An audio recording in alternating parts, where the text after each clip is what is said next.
What's up, everyone? It's Chicks in the Office with Rhea and Fran, giving you that Friday energy on a Monday. And Friday energy we are giving you indeed. We have two great interviews on today's episode.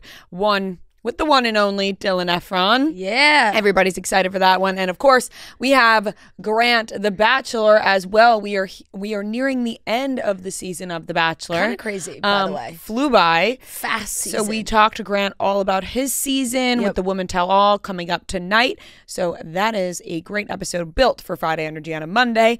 But first, we are back. We are back from vacation. How are we feeling? Great. What a lovely time. I'd say great. I'm lying through my teeth. No. No, vacation was awesome. Being home, you know. Right. We got vacation hangover. We do. Big time. Major. And the clocks decided to spring forward on us. Right. But I will say this. Leaving a destination like Turks and Caicos and coming home to it, the sun setting later and it being a little bit warmer is really a nice touch. No, that is nice for sure. That is nice for sure. But I'm a little jealous that it happened Saturday night. So now the sunsets there are happening a little bit later. You know? We're missing the sunsets. We're missing the longer sun on the beach. We're missing now. Right. But no, we had an absolutely amazing time. We stayed at the Waimara. Yes. Gorgeous. Shout out Heather McMahon. Shout out Heather McMahon, our queen. I fucking love her so much. But the way this came to be is we'll text her. Fran was like, man, like, I really want to go to Turks and Caicos. Should we go? And I was like, fuck it, let's go. And we had remembered that Heather, every time we see her, I've been dying to go. I said it to her face in the last interview. I was like, I want to go. Every time we see Heather, she talks about the Waimara in Turks and Caicos. And last time we saw Heather, she was like, you guys let me know if you want to go. Yeah. You let me know if you want to go. Yep. And so we let Heather know, short notice, only in January. Yeah. And we made it happen. Yeah, it was amazing. Really just, the resort was beautiful. Water was stunning. We had some amazing meals. We had some fucking outstanding really meals. Good food. Really, really good food. Yeah. I mean, the island itself is incredible. We were having like Fiji flashbacks because the water in Turks and Caicos is so blue. So blue. And that we were like, this turquoise. We were like, well, you know, if you want to see some really blue water, you could travel only 3 hours to Turks and Caicos. Yeah. You don't got to go 16 hours to Fiji. Right. That was for real. That is so true. I mean, we got to cross off a lot of fun things. We did a boat day. We saw Noah's Ark, which is, very popular spot. Drake's hot spot. That if you're lucky enough, you would get to see Drake there. We did not. No, we didn't. We did not. But people talk about, my God, was there a good hot dog? Chicken fingers there. These chicken fingers were like some of the best we've ever had. But Noah's Ark is a bar in the middle of the ocean in Turks and Caicos. It's just like a floating dock with a bar and amazing food. And a kitchen somewhere. The food, I don't know where that food came from. But it was fantastic. But it was so good. Yeah, so we took a boat to the bar in the middle of the ocean, and we spent some solid beach hours. Yeah. We clocked some good hours on the beach from like 10 a.m. to 6 p.m. till sunset. Guys, Rhea was reading a book that at one point she was so into, I looked up from my chair. She brought the book into the ocean with her. She was standing in the ocean reading the book, submerged up to her hips with the book. Elias, I looked at Matt. I went, "Oh my God, she brought the book into the ocean." I didn't say. He was like, "She must really be liking this book." I didn't say a word to anybody. I just got up. No, you just got up and took the book with you. The ocean because there was a twist in this book. Yeah, you were reading The Housemaid, by the way. I was reading The Housemaid, which is the movie that Sydney Sweeney and Amanda Seyfried and Brandon Skellner are doing. That's the new Sydney Sweeney. Yes. Press move. The new PR move with Brandon and him tossing her around. Yep. So I'm reading this book. I thought it was good. And, I thought it was pretty predictable in the beginning, but still good. I was enjoying it and it was interesting and a good thrill. But then it gets to a point where there's a twist.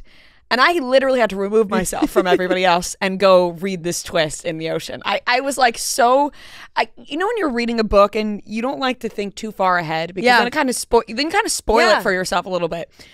So there's people out there that like read the last page of the book before they insane. finish the book. Crazy. you could have probably, if you put the book down and thought really hard about what this twist was going to be, you probably could figure it out. Yeah.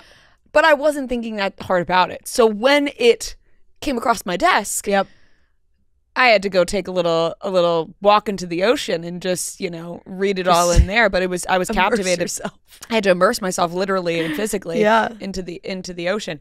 But no, it was so incredible, so relaxing, mixed with a lot of fun. Yeah. We hit the casino a couple times. Yep, lost money. Yes. Casinos, it's hit or miss.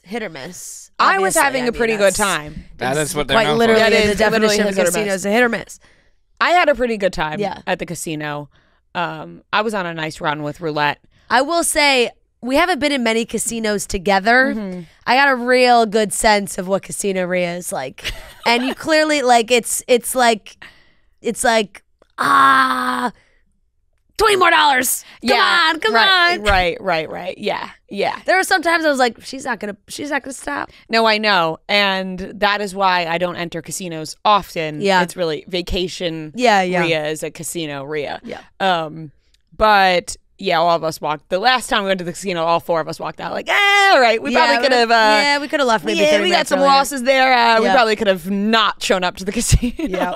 Yep. But no, it was so much fun. It really was a blast. I mean, the food was just... Thursday night, we had... That meal was unbelievable. Thursday and Saturday. We went to two places in case people are going to Turks and Caicos checking it out. Got to go to Infinity. Went to Infinity. We went to Marine Room. And we went to Vita Rock House. And we went... Rock House, by the way, just a beautiful resort. Like, stunning. And Deconk Shack. For the Wednesday night party. We went to Deconk Shack on Wednesday night and somehow got in there because the way they talk about this place is that you cannot. Wednesday night party night. Yeah, Wednesday night. There's live music. Fire. There's fire. The fact that we saw somebody eating fire twice in 1 week. Yeah. I had a moment where I was like, okay, this is a lot. Yep. This is awesome. Why am I like it's sick, but I had a moment like this is incredible. Like we've really experienced some outstanding things in the past 2 weeks. Yep. Absolutely. It was just like I couldn't be more grateful in that moment. No, I was we had like, so much wow, fun. this is incredible. Can't believe it's my life. No. By the way, we just planned this entire episode. Like we're sitting here, we were talking about everything that we were going to talk about in today's episode. Neither of us once. Now I just remembered right in this second. JonasCon. Oh yeah, my God. Just like we were about to put out an entire episode and not mention JonasCon. Well, okay, so enough about our vacation, which was 10 out of 10. Last thing I want to say about the vacation, Thursday night, guys, I couldn't believe my eyes. I look out in the distance, there's this big orange fireball on the horizon. I'm like, what the heck is that? And we're watching it, and then we're kind of going back to our dinner. And then we see the sparks, like the lights, that it's like, I don't even know. I mean, all I can describe is a rocket exploded. Yes. It was the SpaceX launch, and I couldn't believe we saw the whole thing fall apart from the sky. Because I saw your story, and I'm like, wait, is that what that was? It was the we SpaceX. literally saw I couldn't believe it. And watching Fran's reaction to this was incredible because we saw this happen, and Fran was like, guys, what is that? Is that fireworks? They're just staying in the sky? And we're like, there's no way that could be fireworks. No. And then we hear the waitress tell the other table, oh, that's SpaceX. And we were like, what? SpaceX. Fran starts doing her digging. Scientist Fran finds out all the information and, clarifies it for all of us, gave us a nice little lesson on what just happened. Yeah. And it was incredible that we saw it happen in front of our eyes. And then I was looking at it more this week, too. It was crazy that it, really disturbed flights in Florida. People had flights were canceled or delayed and things in South Florida because of debris falling from the sky from the rocket. I guess this happened not that long ago also with SpaceX, and debris washed up on the beach in Turks and Caicos. And so our Our waitress was like, yes, the rockets again, SpaceX. I was like, oh my God, that was crazy. Insane. I was nerding out. I couldn't stop talking about it. I was like, was guys, so I funny. can't believe we just saw that. No, it was incredible. Fran's it was reaction crazy. was the best. Like I just kept bringing it up at the dinner table. Like, we're talking about, we'd move on to other subjects. I would bring it back to the rocket. No, it was amazing though, because it's like, oh, I need to learn the information about what's happening here. No, but was we wild. all truly had such a fantastic time together. I mean, just a 10 out of 10 vacation. Like Yeah. the last day we were like, this is so incredibly sad that we are wrapping this up. But it was one of my sadder departures from a vacation. I mean, we've had plenty, but this was this up one there. This one was really sad. Yeah. Because the four of us really made the most of every second. Like it was like we soaked it all in and made it for what it's worth. So 10 out of 10. But a huge thing that happened last week, which it was kind of quick. It was kind of quick moving with JonasCon. So we talk about JonasCon on this podcast. Yep. And we put out that video. Begged. I got on my hands and knees. Manager Rhea came out. Yep. You know, a little bit of threatening, whatever happened. Yep. And we move along with our day, and Jonas management reaches out to, you know, the team here at Barstool.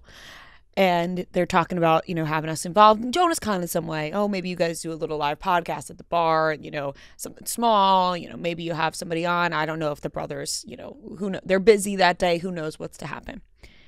And then it escalates into us being on the Sky stage at JonasCon, basically hosting each individual event on the Sky stage at JonasCon. Talking with Frankie Jonas, talking with Big Rob, talking with the brothers themselves, entertaining the fans, doing guest trivia, doing fan trivia, Jonas Brothers trivia. It's gonna be really fun. All American Rejects. All American Rejects.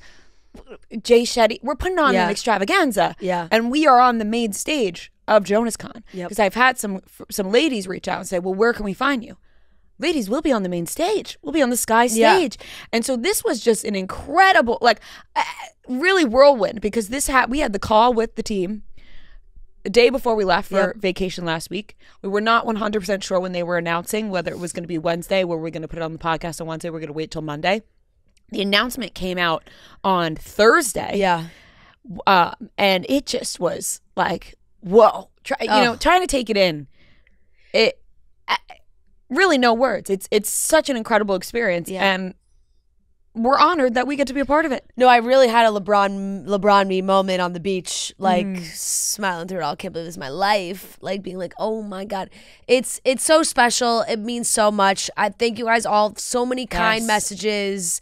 So many people were like, I'm so happy. Like, I know Fran's so happy. I'm so happy. I really am. I just do not take that for granted at all. Like us putting that video out there, obviously it gets noticed by you guys, but you are the ones that tag them, repost it, share it, and that got it into really, you know, more eyeballs on it. That got the attention on it.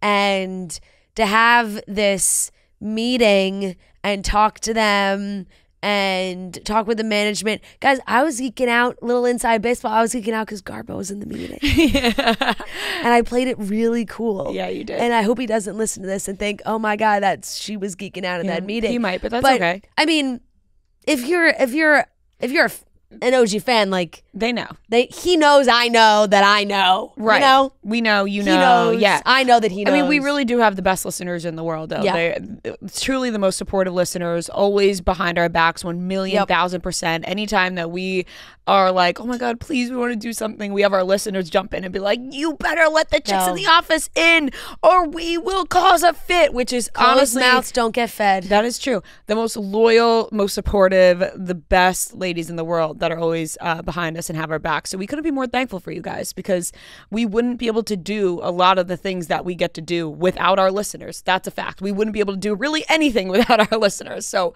we love you guys so much. Thank you guys so much, because this is truly an experience of a lifetime. And I'm so excited for the event itself. You know, we really get to use our brains and come up with some creative things to do at JonasCon. So we'll have some surprises there. Hopefully we get to see a lot of your beautiful faces there. we do have some really cool merch that we're going to make that will be online after the event as well. So this whole thing is super incredible. Yeah, I think that it's just an amazing full circle JonasCon to celebrate 20 years and getting to be a part of that and talking to them and talking to other people that are, have been in their lives for so long and having these experiences and seeing all the fans and having really, I feel like I am on both sides of it, which is really so cool, is like get to be on stage and have these moments and talk and interact with the crowds and everything, because I would have also been on the other side of it. Like I'm getting the emails too, like, don't forget to register, because I was like, well, I had signed up immediately when it first came out. So it's amazing. I know that there are 2 sessions. I think I know some people were like, well, what part are you? It's like, where there's 2 sessions, we'll be at both on the Sky stage at both. And there's also Jonas Beach that's going on as well. The guys are bouncing back and forth, making sure everybody gets to see them and watch them and everything. So it's going to be really fun. They're doing a lot of cool things. They really release the whole list, and it is at the American Dream Mall, and that mall has a lot going on in there. Yeah, there is. It really does. So it's just it's cool, like what they're turning everything into in the mall and getting to be a part of it. I'm so excited. It's so cool. Oh my God, it's going to be so much fun. I am already really going to have to put my big girl pants on. No, you're going to do amazing. No, I'll you're a professional, yeah. but also dreams coming true as well. It's really, it's so amazing. And we couldn't be more excited and thankful to the Jonas team for including us. Yeah, seriously. And it's going to be just absolutely incredible. So we'll keep everybody filled in once we get more information around that. And we will be doing a live podcast there. So what we record there will be released the next day on Monday for our listeners who maybe cannot go. We'll be able to watch it all. We'll record it all. We'll give you our best in there, and we'll release that on Monday. So that is super, super cool. Super happy for you, Franny. Yeah. Can't wait to see you in your element. JonasCon, here we come. Yeah, baby. Well, it's so funny because I've talked about this before, but I have my next door neighbors that I grew up with are right up there with Fran as the biggest Jonas Brothers fans that I know. Like, truly the biggest. Like I said, right up there with you. And my mom and their mom, whatever, they were talking, they were laughing. They were like, we always knew Maria was, hanging out with you guys too much. And I was like, I wasn't keeping it a secret. I literally wrote on my wall, I heart the Jonas Brothers, like in small letters with next to my Dylan Sprouse poster and whatever. But it is just so weird to think about your younger self now thinking about these moments, especially for you that, your your younger self dreamed of the moments of that you would meet Nick Jonas and the Jonas Brothers, and then I got actually being a part of it. Yeah, I got super emo. Looking at honestly, just looking at photos on Thursday night of just old pictures, being at concerts, 2008,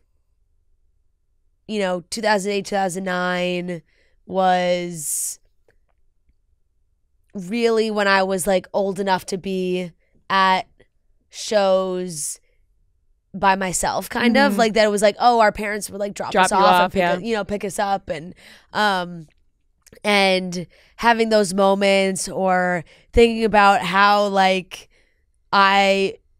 you would go to different events, or when Nick was on Broadway, wait out by the stage, have him sign my play, all these things that just all the have things lined up, and moments that have happened have just been so exciting, and things that even just the progress of things that we've already gotten to do with them, and seeing that it comes to some big build up that we get to be a part of JonasCon is so cool. It's don't you wish you can go back and tell your younger self and you're going to be on stage at JonasCon. Yeah. Like, what would you, like, oh my God, be... No, my younger self would be like, as Nick's wife? Well, of course you're going to be there. Yeah, you'd be like, you're going to be married to well, Nick. I mean, we're married, so obviously I'm there.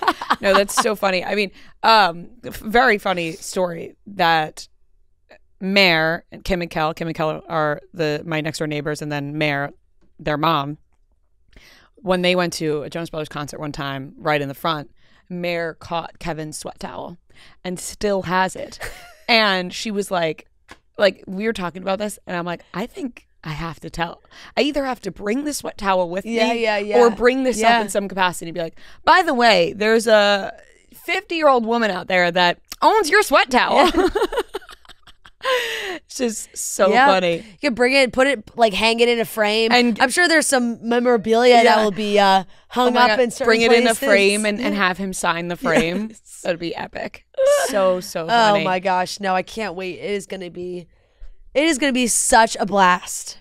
And I can't wait to see like all the fans and everybody's going to be just so Jonas-centric. We'll just be singing Jonas Brothers songs all day long. Right. It's gonna be so much fun. If anybody has any ideas for what to wear, should we wear Jonas merch? Should we wear regular outfits? Like, let us know what you think, because I know we started thinking about that a little bit. And I asked Fran, I'm like, Fran, you got to break out an OG shirt. My problem is I just went through my whole closet. I did a whole clean out, and I would never throw it away. I have it all. It's just now packed away in a different location to kind of be used as. I just don't have the space for it in my apartment. But like, I'll always hold on to those early concert tees. Oh my God, I was going through. I was dying. The girls were laughing because I was like, oh, keep. Must keep. I was like, I understand maybe they don't fit here, but I have other places for them to go. Yeah. Keep. It's like my Nick Jonas and the administration ladies fit V-neck. Oh my God. Adult small, slim fit. I was like, keep. Wear it as a crop top. Absolutely keep. No, it's very funny. Obviously, I'm holding on to those items and we'll have them forever. But yeah, I don't know. I go back and forth. Right. Of like what I'm sure merch always plays, of course. But we could probably do like a cool outfit. Yeah. Right. Let us know. Let us know what our ladies think, what we should wear, because we're going back and forth between merch and cool outfit. But Fran, I'm so excited for you. Like Thanks. It's like really just must be like it's wild, a weird feeling, but also wild. Incredible at the same time. It's hard to process. Like, it's really hard to put into words. It's hard to even like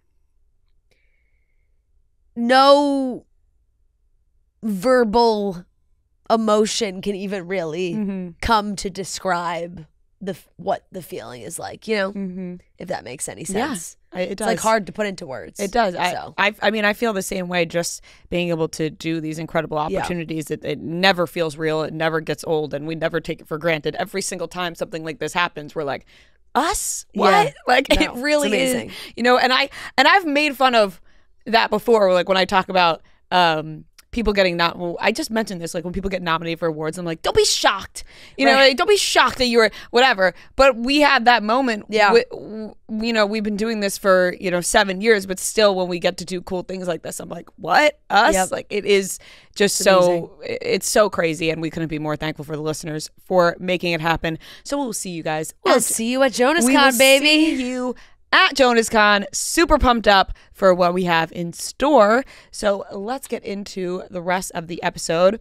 We are going to be talking about Harry Styles.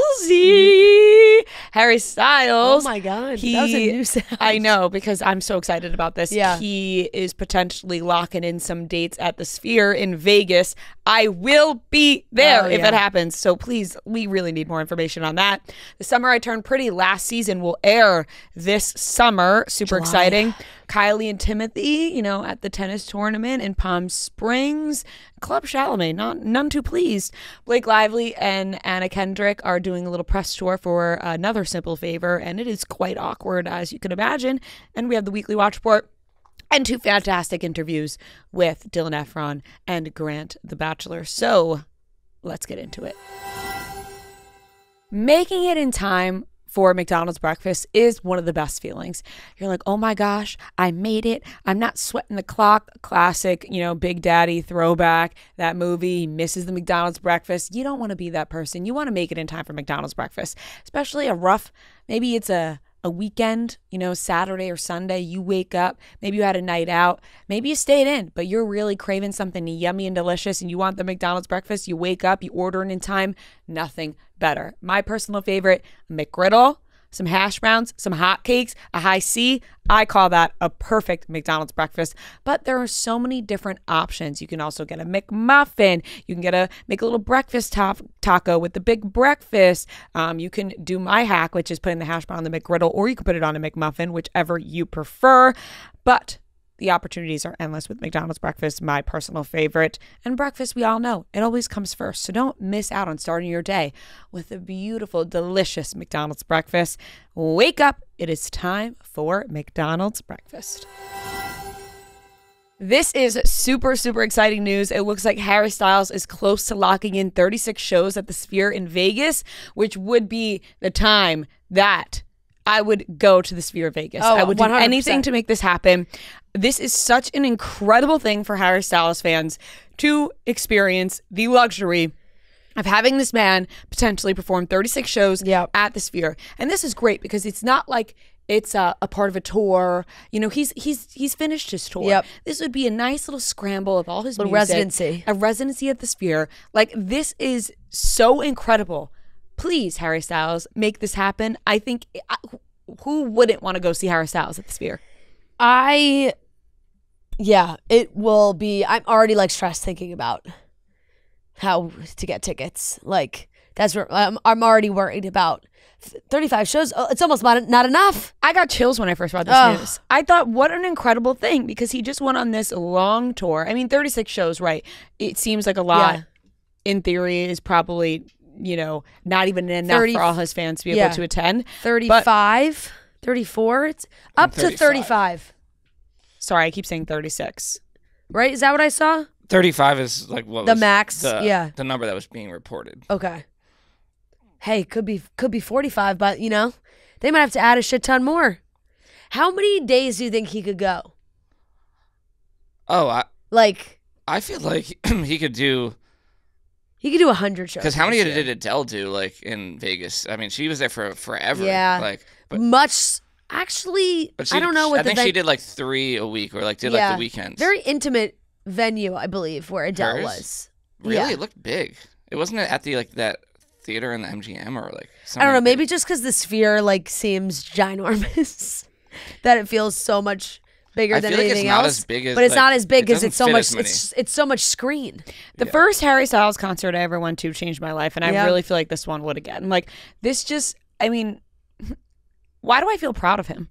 I'm like, oh my God, you're getting a residency at the Sphere. I do so wonder happy for you, Harry. What he would do with it, with the screen, with the visuals. Oh, it would be incredible. But I feel like a lot of his performance is running, and how much stage room is there to run around?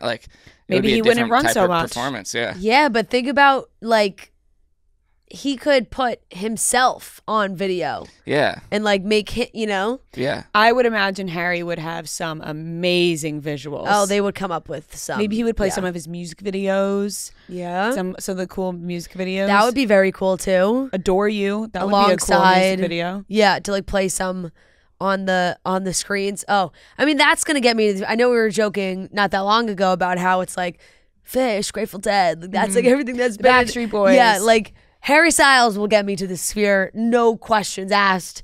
100%. I'll spend the dollars. Yeah, I mean, this is just so cool. I really just got chills all over my body when I read this, because literally, like you said, we had just been talking about how what would be the show. And I mean, we talk about all the dream shows all the time. I mean, my dream show still is Miley Cyrus, doing, the whole thing, doing an era as Miley Cyrus. And if she did a residency at the Sphere, I'd be there. But Harry Styles at the Sphere, oh my God, I'm already on my way. Yeah. I'll camp outside right now. Seriously. And I think he might be putting. I know there's a lot of rumors floating around about new music from him. I was just thinking it's been like 3 years now. I mean, he just ran a marathon in Japan. He did run a marathon. Congrats to Harry. In a great time, also. Congrats to him. He can really do it all. He's in great shape. Well, I mean, it probably prepares you when you're running around on stage for 3 years straight. You get that stamina up. You could probably, you're like, I'm going to run this marathon easy. Right. He's like, no training involved. I'm just going to run the Tokyo Marathon. Right. I'm just going to hop on because I just ran across the stage for how many shows. Now I could just do this. I can't imagine. Like, imagine you're running a marathon. You're thriving. You're struggling at the same time. You're doing all these things. You're feeling all the emotions you do when one runs a marathon. I don't know what those emotions are like. And you turn to your left. You might be listening to Harry. And you just see Harry Styles running beside you. I'd be like, because it's like nobody even really knew he was doing that. It was just like, bam, here he is running the Tokyo Marathon. You're listening to the Fine Line album. Statistically speaking, someone in that marathon was listening to Harry Styles. Oh, 100%. And they just see him. They're listening the Fine Line album from beginning to end to get them through the, however many minutes. And then you see Harry running past you. And you probably feel like you're hallucinating. Yeah. And you're like, because you're running so much, you're like, Am I so out of breath that I'm hallucinating Harry Styles running next to me? That guy just really looked like Harry Styles. Right. Like, and then you're off your game. Yeah. And Harry's far ahead of you in the marathon, and your game's all messed up because now you're wondering, is that Harry next to me? Yeah. Your pace slows down. You're texting your friends. Is Harry running the marathon? Very, very confusing. You've lost well, now you're just running after him at that point. I feel like people in their prime, like Harry, though, like don't usually do a Vegas residency. Like he's like. You know what I'm saying? Like, yeah. No, historically residencies are for not like out of there. Like Adele is still like Adele, yeah. I mean, Adele is young.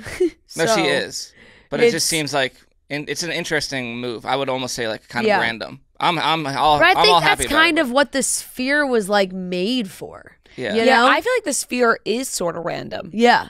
It certainly is. Like, I don't think it necessarily is. It doesn't feel Vegas. It's residency. It's right. More like you're not like going to a hotel or casino and going to watch. Didn't John Summit just perform at the Sphere? I think he did. Yeah. Oh, did he? So, and John Summit's like in his peak right now. Yeah. Yeah. So, yeah. I think the Sphere is kind of made for like whoever wants to play at the Sphere. Yeah. Exactly. Oh, that's so sick. So happy for you, Harry.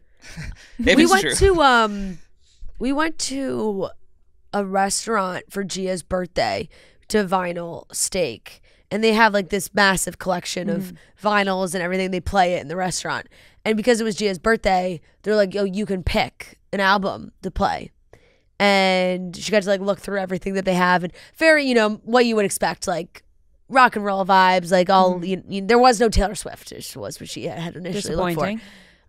But they did have Harry's House, and we like listened to the whole thing in the restaurant. It's so good. I really am looking forward to hopefully a new album this year. I am looking forward to a new album because Harry's House really was not my favorite at all. Yeah, and I loved Harry's House.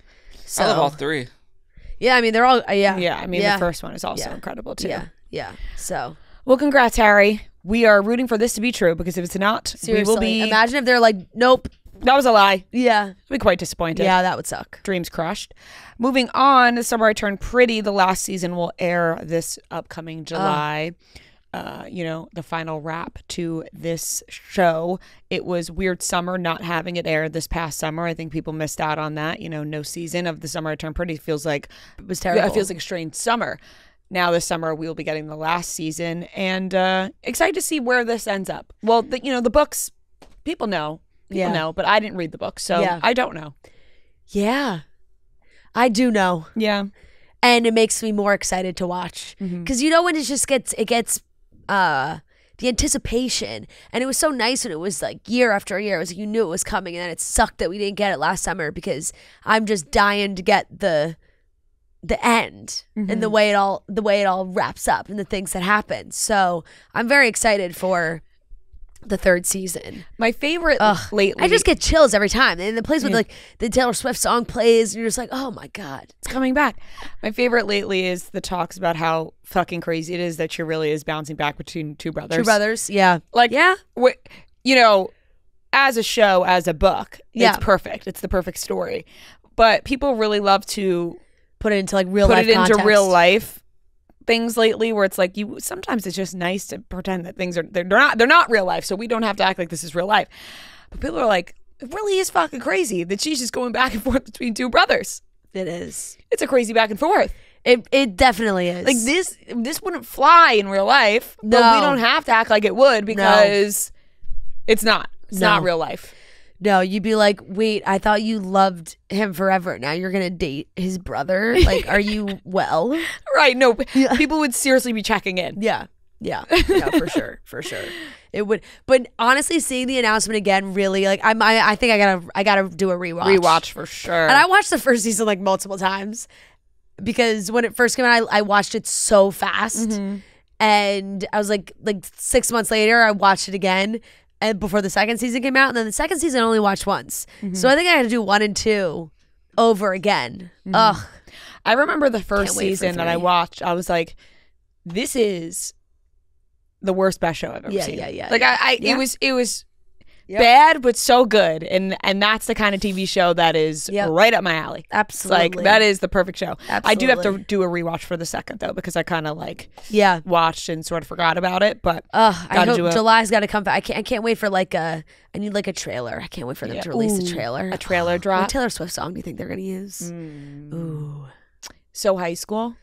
Ooh, that's a good one. I don't know, something fun and bubbly. Yeah. But if you were to go, sometimes more moody. Yes, it would probably be a little bit more dramatic. I'm trying to think. Sometimes they go so moody. Maybe something from Midnight's. I wonder if she or TTPD, right? Like really recent. Maybe What if it's a new one? Didn't she she premiere maybe she may make one just for the show for the first season or something? But Daddy, I love him. No, yeah. Honestly, now it's kind of hilarious to think of the show and just in context of Taylor Swift songs. Yeah, So High School might be too bubbly, but maybe it'll be in the show. Yeah, you never know. Yeah. Oh, there's so many good ones. But then will we get 2? I'm gonna get you back. Ooh. Are we gonna do the what is it called? Sound mixing? Oh, for what? Like picking the songs? Oh. What's it called? Like what's the correct? For picking songs? Like when you were putting songs into a show or a movie. Score? The score. Yes, that's the word I was looking for. We're not mixing any sounds. The score. Sorry, I knew that was the word. Yeah. Close. I was just working on a delay now. We are. We absolutely are. Working on a delay. The score. Yeah. We would be picking the score. Moving on, Kylie and Timothée. Timothée rocking no stash now. Kylie grabbing his face, giving him some smooches. And Club Chalamet, none too pleased. Guys. None too pleased. Now, for those that don't know Club Chalamet, we always joke about Club Chalamet because Club Chalamet is supposedly Timothée's biggest fan. But Club Chalamet also has a lot to say about Timothée and his personal life. Quite often. She does not approve of Kylie. She does not approve of Kylie. And she posted all of these stories of guys like leaning away from a girl kissing them, like being grossed out by a girl kissing them, insinuating that's how Timothée would feel about Kylie.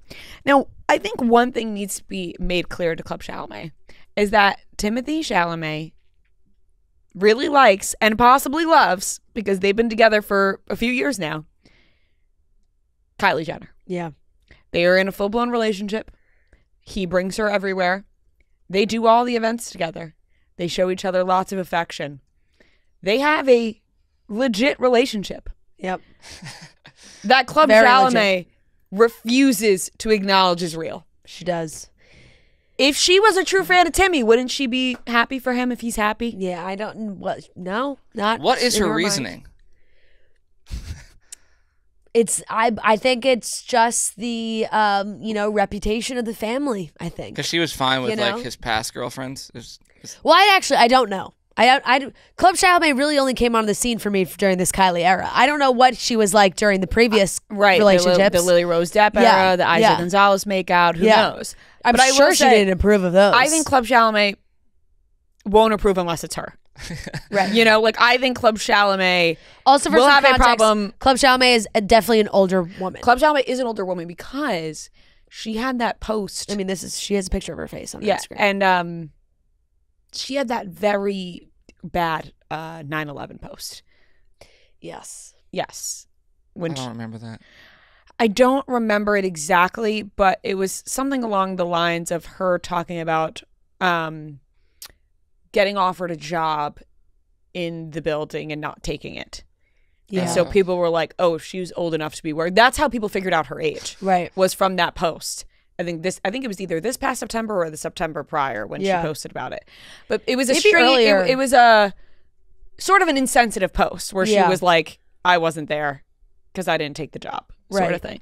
Because this post is from December 11th, 2023, and it is her face with Timmy that she went to the LA Wonka premiere. Can I see?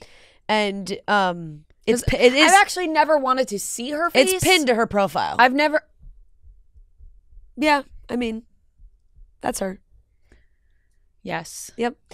So she posted pictures of Timmy at the tennis. Kylie's obviously not in them. Mm-hmm.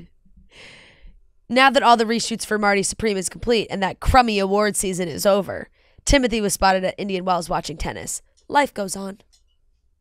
That was her caption. Obladi. That was her caption. But literally, it's like, look at how these pictures are. Like, she cuts them. I mean, being of that grown age, she's got her own logo.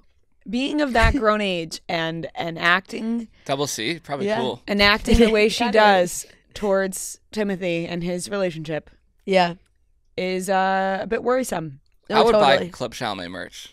Like if she had merch, I would. You would just join the club. You're like, that'd be pretty sick. Club Chalamet, like Club Chalamet. It's a good name. Yeah, it's good. Club Chalamet is a good fan page name. Right. It'd be good for like if Timmy did his own merch, his own stuff. Right. If Timothée was like join Club Chalamet, she probably has it trademarked. For sure. Would be my guess. So yeah, like literally, she posted 3 stories of like women grabbing like men's face and like trying to kiss them, and the man like not wanting the advance. It's so fucked. And then she did post the picture of Kylie, and she put a Slurpee emoji over her face, like it's just a Slurpee, and wrote, "Now imagine if the roles were reversed. You would feel differently, wouldn't you?" Like if a guy was doing that to a girl, it's like, well, they're in a relationship. They're in a relationship. What the fuck do you mean? They're in a relationship. They're dating. It's okay. They're in love. I would go as far as to say they are in love. And she was just giving him little kissies. They're allowed to kiss. Yeah. And yes, maybe in that moment he wasn't like making out with her back, but like she was just giving him a little smoochie. She was giving him a smooch. He was feeling the love. Yeah. She gave him a smooch. Yep. God. Kills me. It's really fucking insane. Kills me. It's actually insane to be acting that way. It is. It's concerning. Sometimes I'm like, should we be talking about her? No, right. And then sometimes it's just hard. It's just the first thing I see. Yeah. If she's so obsessed with him, like, and obviously she'd probably like one day want to meet him. It's like you've ruined this chance for yourself. Like, well, they were just together later at the premiere. But that was 2023. Oh. But yeah, she went to the premiere. I believe she snapped a selfie with it. But, I think there's other events. She may have been at she's other, already met Timothée. Like premieres and things. She's not like on Club Chalamet. Yeah, I don't know if they sat down and had a conversation. But by the way, there's no way Timmy doesn't know about Club Chalamet. Timmy knows who Club Chalamet is. Like, didn't they make a joke on SNL? He's online. Oh, I don't know. Did they? Maybe not like the episode that he hosted, but I feel like I remember that. Maybe not. I don't know, but he is aware of like I feel like he's aware of online things. There's no way he doesn't know about Club Chalamet. It's really just concerning. It's it really makes me stop in my tracks. That post really just made me stop in my tracks. Yep.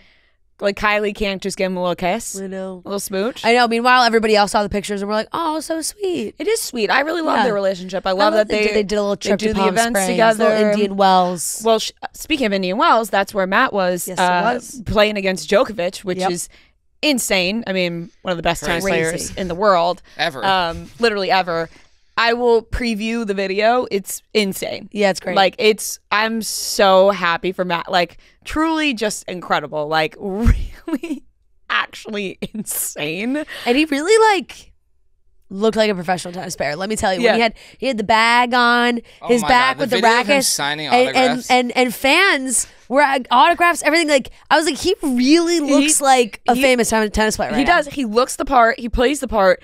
he came because he was doing this on Wednesday, and we got to Turks and Caicos on Wednesday. He came in Thursday morning, so me, Fran, and Joe were watching these videos he was sending me of signing all these tennis balls, people taking selfies with him. Did he come to Turks and Caicos like with tennis gear? He gave me the tennis ball. He tossed me the tennis ball. I was like, I'm keeping this. Funny. It's just so funny too. It's like thinking about the fans that you know how at tennis matches they get the giant tennis balls and then they have people sign all over the tennis ball. And just thinking about the fan that's going to have that giant tennis ball and all over it's going to have all these signatures and then right smack dab on there is just going to be like Marty Mush.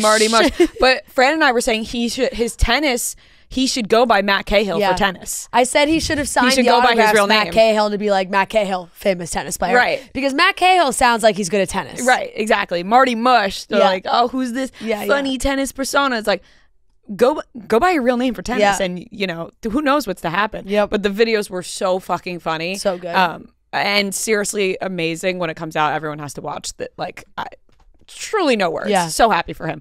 But Kylie and Timothée weren't able to see that. They didn't miss that. Yeah, they missed that match. They missed that moment. Yeah. Imagine all of a sudden it's like he looks up in the crowd and it's Timothée and Kylie. They're like up on their feet cheering for him. Yeah, they're like, Matt Cahill, we want your signature. Big fan. So good. It's so cool. Moving on. Super awkward, to be completely honest. Blake Lively and Anna Kendrick. I actually almost said Anna Kendrick like you did before. Yeah, I don't know why I did that. We were talking before and Fran said Anna Kendrick, and now it's coming off my tongue. As Anna as well. But they were doing press for another simple. Frozen. Yeah. Go away, Anna. Yeah. They were doing press for another simple favor, and someone asked Anna Kendrick, "What's it like working with Blake Lively?" And she said, "Oh, not a good response for Blake Lively. Just a actually bad response for Blake Lively." Right. It's tough. Like, if you're Anna Kendrick, what do you say? You're just like, great. Like, I don't know. Like, it's just it feels like a lose-lose because any question she is asked, it's going to be absolutely torn apart in every direction. People are either going to love it or hate it. Probably hate, because if it's anything positive about Blake, people are going to hate it. And then you're just like, what do you do? What do you say? It's like, and then you're also promoting a movie that you're both in. So, and you want the movie to do well. So you can't just be like, sucks. And then like all the people online be like, yeah, she said it. It's like, no. The last place Anna Kendrick wanted to be in the world was that premiere. Let's be honest. Like that she did when she was getting asked these questions, she got asked a question where she was like, how do you feel everything that's going on in the world and everything? She was like, I took an ayahuasca trip. What happened? And then she walked away. Like it was it's just I think Anna Kendrick, she was it's hard to navigate. She was doing her best on that carpet, and Blake Lively acting like all is fine. It's just tough because there was a lot of TikToks that were made of like the same question being asked to both of them back to back. So it was like, what's Blake like? What's it like working with Anna again? She was like, oh, amazing. And it was like, Blake, what's it like? I mean, Anna, what's it like working with Blake again? Oh, But it's also the way she said it's like, oh, Yeah. It was. Oh, Yeah. Right. It was. Do you either just ignore the question? Do you answer? Exactly. It's a very tough situation to be in. And honestly, every little thing we haven't talked about it in a while because there's just been like a lot of legal updates and things, and this person wants this dismissed and that dismissed and more whatever it's going to be ongoing for quite some time, which we have said. But Blake is going to get torn apart for every little thing. I saw one tweet that was like, oh gosh, it was just something about being like her, like egotistical. Like it's just like big words to really talk about the fact that she had a what they thought was an outfit change for the carpet, and somebody retweeted it was like, the hate for Blake is real when they're throwing out these words for literally a woman taking off her jacket on the carpet. Like it was just a jacket that was over her dress. But no, she's getting crushed. And Paul Feig. I'm gonna go with Feig. Feig. Yeah, the director. However you would pronounce the that. director of the movie. This person on Twitter, Melanie King, who's had a lot to say about Blake, very anti-Blake, wrote, Blake Lively and Anna Kendrick before they walked the red carpet at the South by Southwest Another Simple Favor premiere. It was a picture of the whole cast. They were taking a selfie. I just reported on Blake being terrified to walk the carpet as Anna is pissed and never wants to work with her again. Laughy face emoji. And Paul retweeted that and wrote, ... you're wrong. So I feel like it's been tough for people to it's like they either say the wrong thing or they don't say something, or they want to say something and then they don't want to say something. And it's tough. It's going to be a tough movie for them to promote. It is. It's going to be a long promotion, and I'd imagine Anna Kendrick wants this movie just to come out and really not be a part of any more promotion going forward. Yeah. It's just a tough thing to navigate. It's like you got to be at the premieres. Got to be at the premieres. You want people to watch the movie. Yeah. You do a movie, you want people to watch it. Yeah, they can obviously do press separately if that's how it goes, but it's going to be tough for like the premieres when they're walking the carpet together and everything. Did they take any pictures together? Well, they did, right? The whole they did take pictures together. Yeah, I feel like Blake didn't stuff Anna Kendrick in the basement. Right. Also true. I just feel like Anna's like, this is not my fight. Like we're good. You know? Well, like you're kind of like, let me just. Well, I mean, there were rumors about Anna Kendrick and Blake Lively not getting along in the first Simple Favor. But wasn't that more about Anna?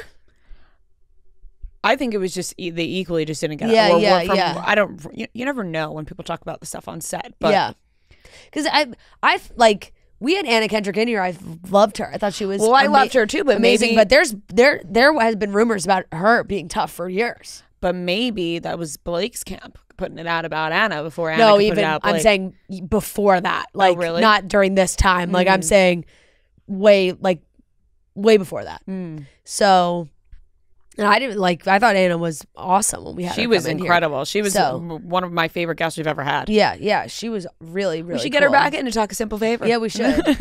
I wonder if it'd be interesting if they're like, that's something I see publicists being like, hey, we really don't want to. We're not going to talk about We're not going to talk about you. No Blake questions. Yeah. Oh, for sure. No Blake questions. Yeah. I mean, you're doing at least that movie in the context of Blake and Justin. Yeah. I mean, you're going to want to.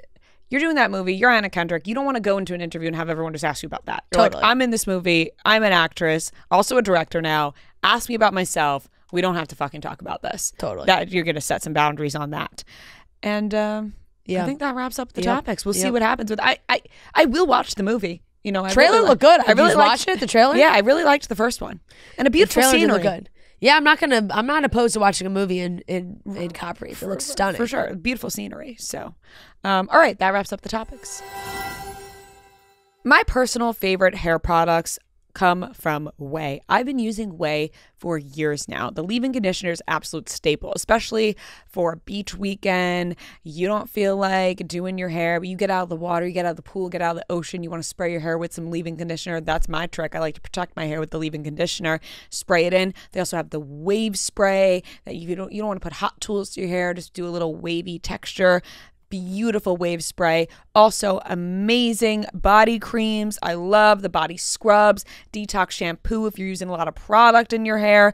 And now they have the scalp serum, and the scalp serum balances and hydrates the scalp. 100% soft, thicker, fuller looking hair using the scalp serum. You can use it on wet or dry hair. You can use it morning or night, however you do your hair care routine. The scalp serum comes into play and will get you on your way to a healthy scalp. So the way to a healthy scalp starts here. Go to THEOUAI.com and use code CHICKS for 15% off any product. That's THEOUAI.com, code CHICKS for 15% off any product. All right, let's get into the weekly watch report where we talk about the things we watched this week. Weekly watch report on Monday, weekly watch report on Monday, weekly watch report on Monday, weekly watch report on Monday.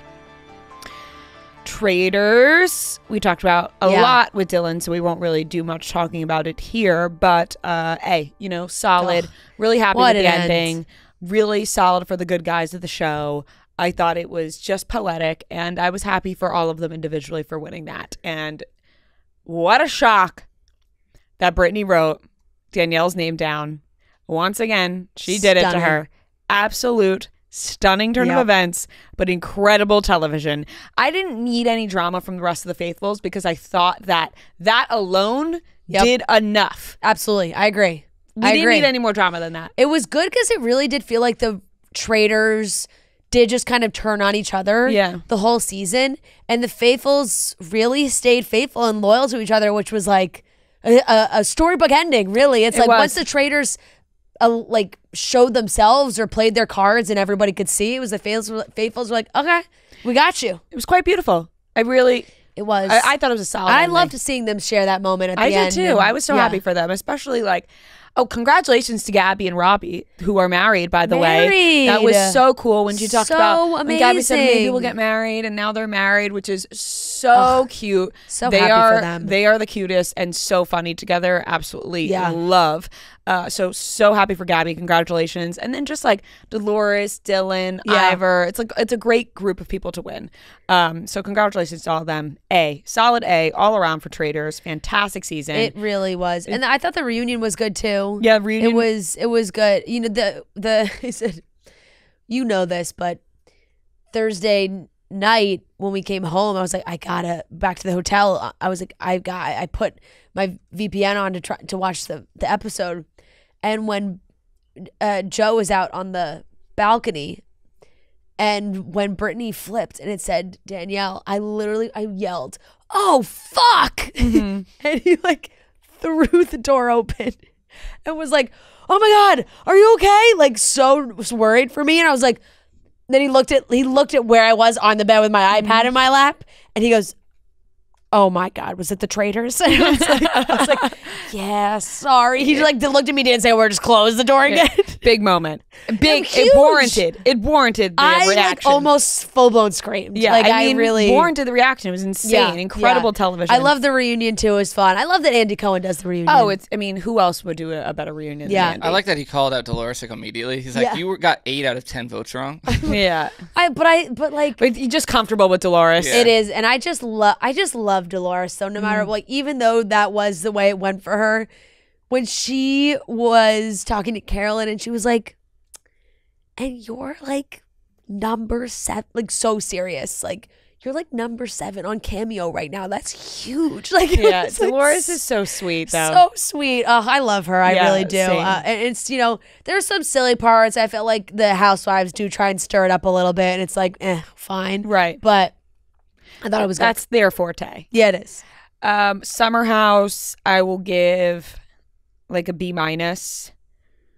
Just the same old, you know, Kyle song and dance. Fighting with Paige and fighting with somebody. Fighting with somebody. He's always fighting with somebody, and then, you know, Amanda has to answer for her husband. And we're all like supposed to feel bad for him. Right, and I never do. Nope. And but yeah, whatever. Yeah. I watched Juror number 2 on the plane ride home, and I would give it a C+. I thought it was good, but I thought it could have been more. You fell asleep. No, only for a little bit. No, I really. On a plane, like.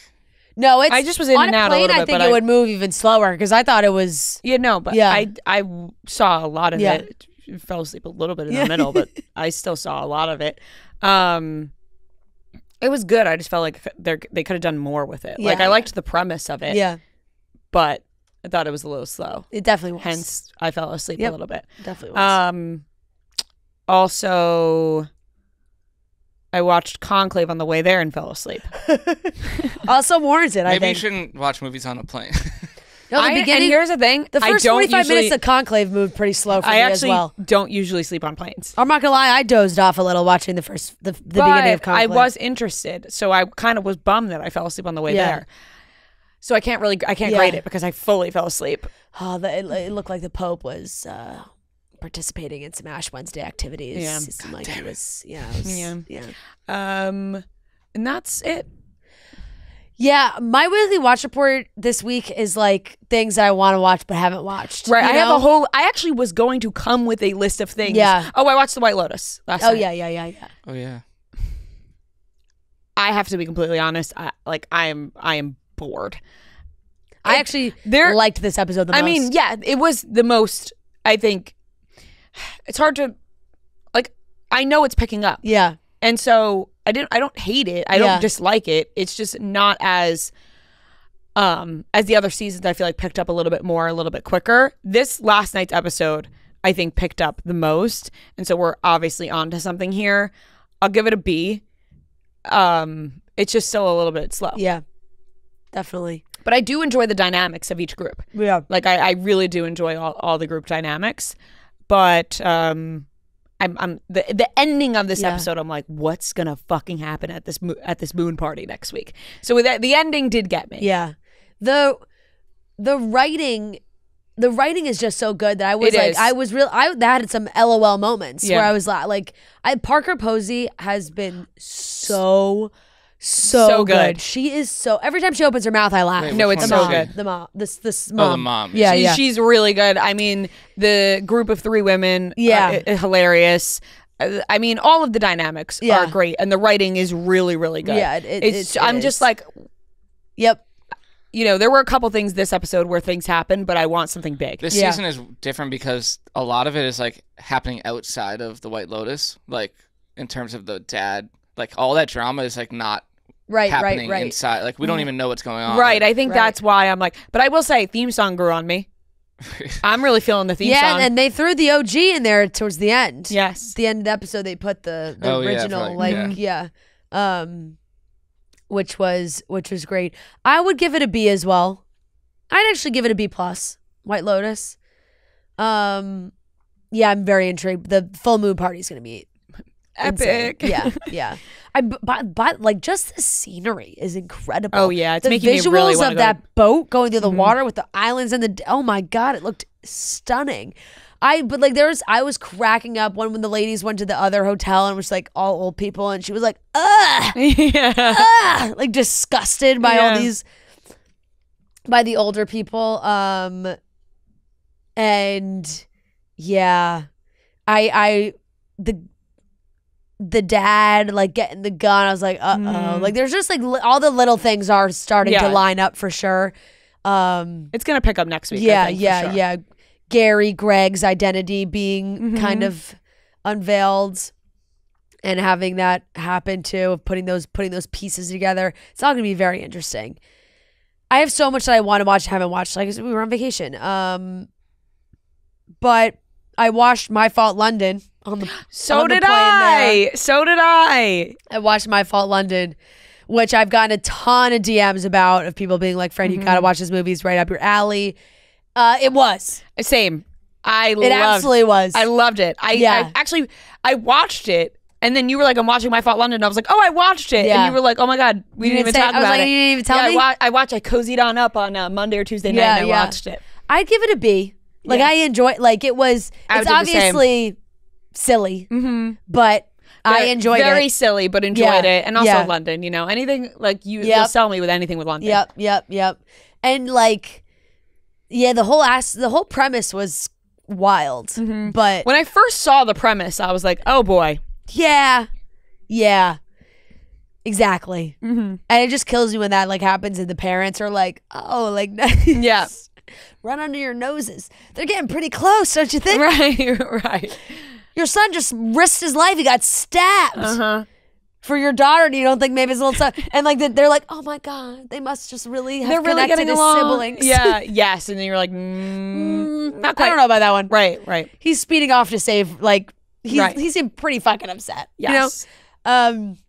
But I did very much enjoy it for sure, and I watched episode 2 and 3 of Paradise. I know that it's over, right? Yeah. Well, season 1, yeah. Yeah, season 1. Yeah, it got renewed.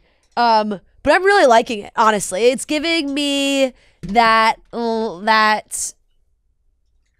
ABC vibe of those shows, like Lost. Scandal, Revenge, those shows, which I loved. It has that same kind of feel. I'm a little iffy on the constant timeline jumps.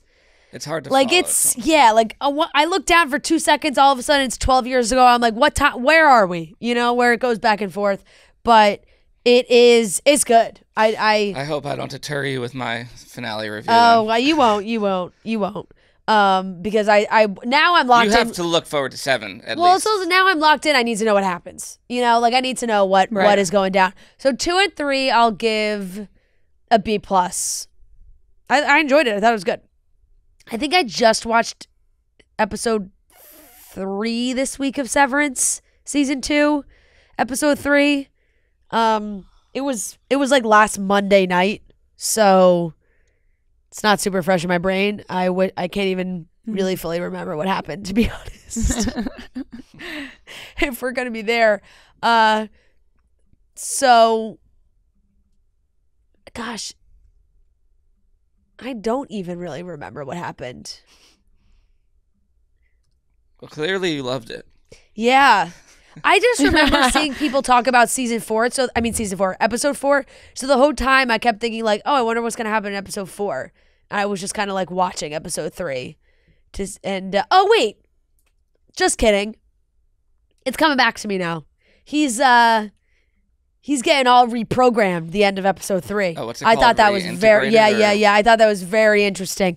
It's another show that's like an anticipation thing. It's like, come on, what's gonna, you know, and which doesn't make me feel confident the way Noah's been talking about it either. But I'm not the. I'll give that a B. Episode 3. And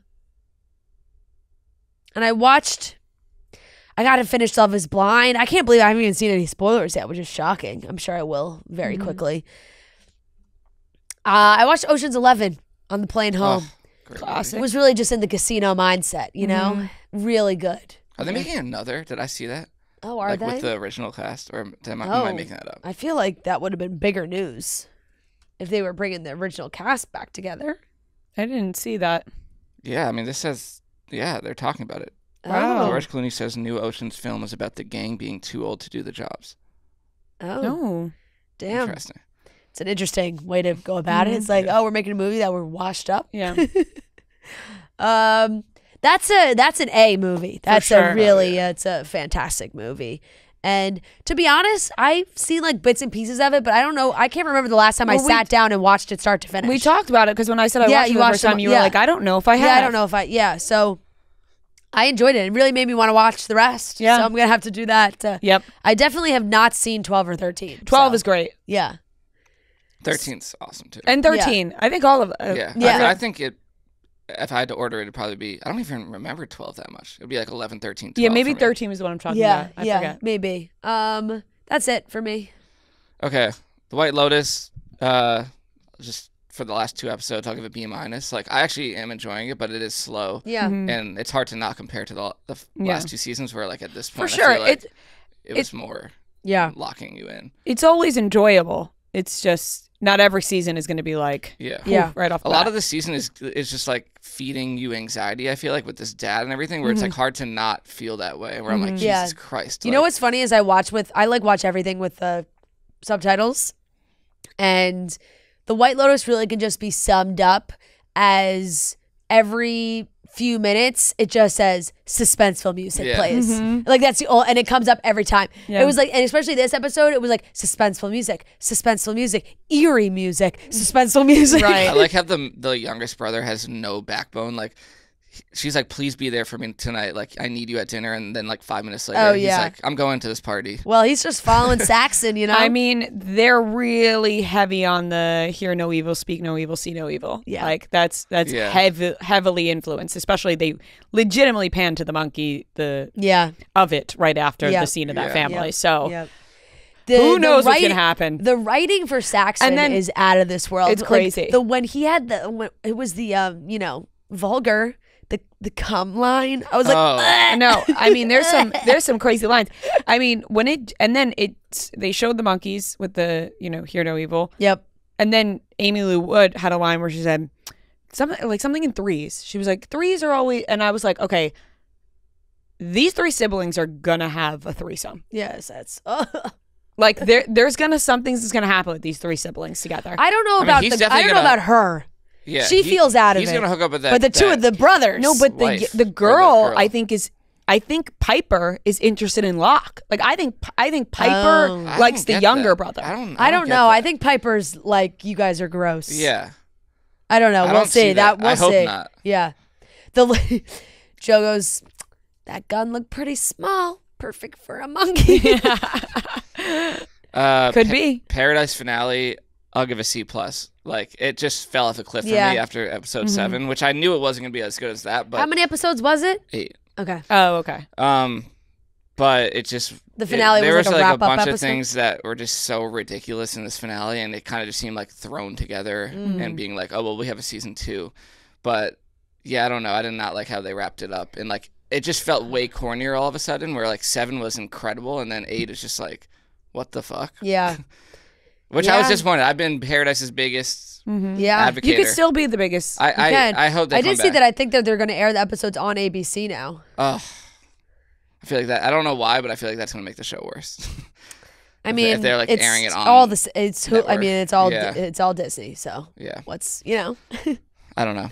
I'll give that C+. Original. I watched The Apprentice, the movie, Donald Trump movie. Very good. Very good, right? Yeah. Jeremy Strong is incredible. He's so good. Yeah. Jeremy Strong, he's just a great actor, but him as a person, when they pan to him at the awards, it's like, I really do want to know how he is as a person in real life. Yeah. And the thing that people were saying, which I guess to a degree is true, and I loved Kieran Culkin and Real Pain. Real Pain was my favorite movies of the year, but like Kieran Culkin is kind of always just like playing himself in a way, like or the same type of character.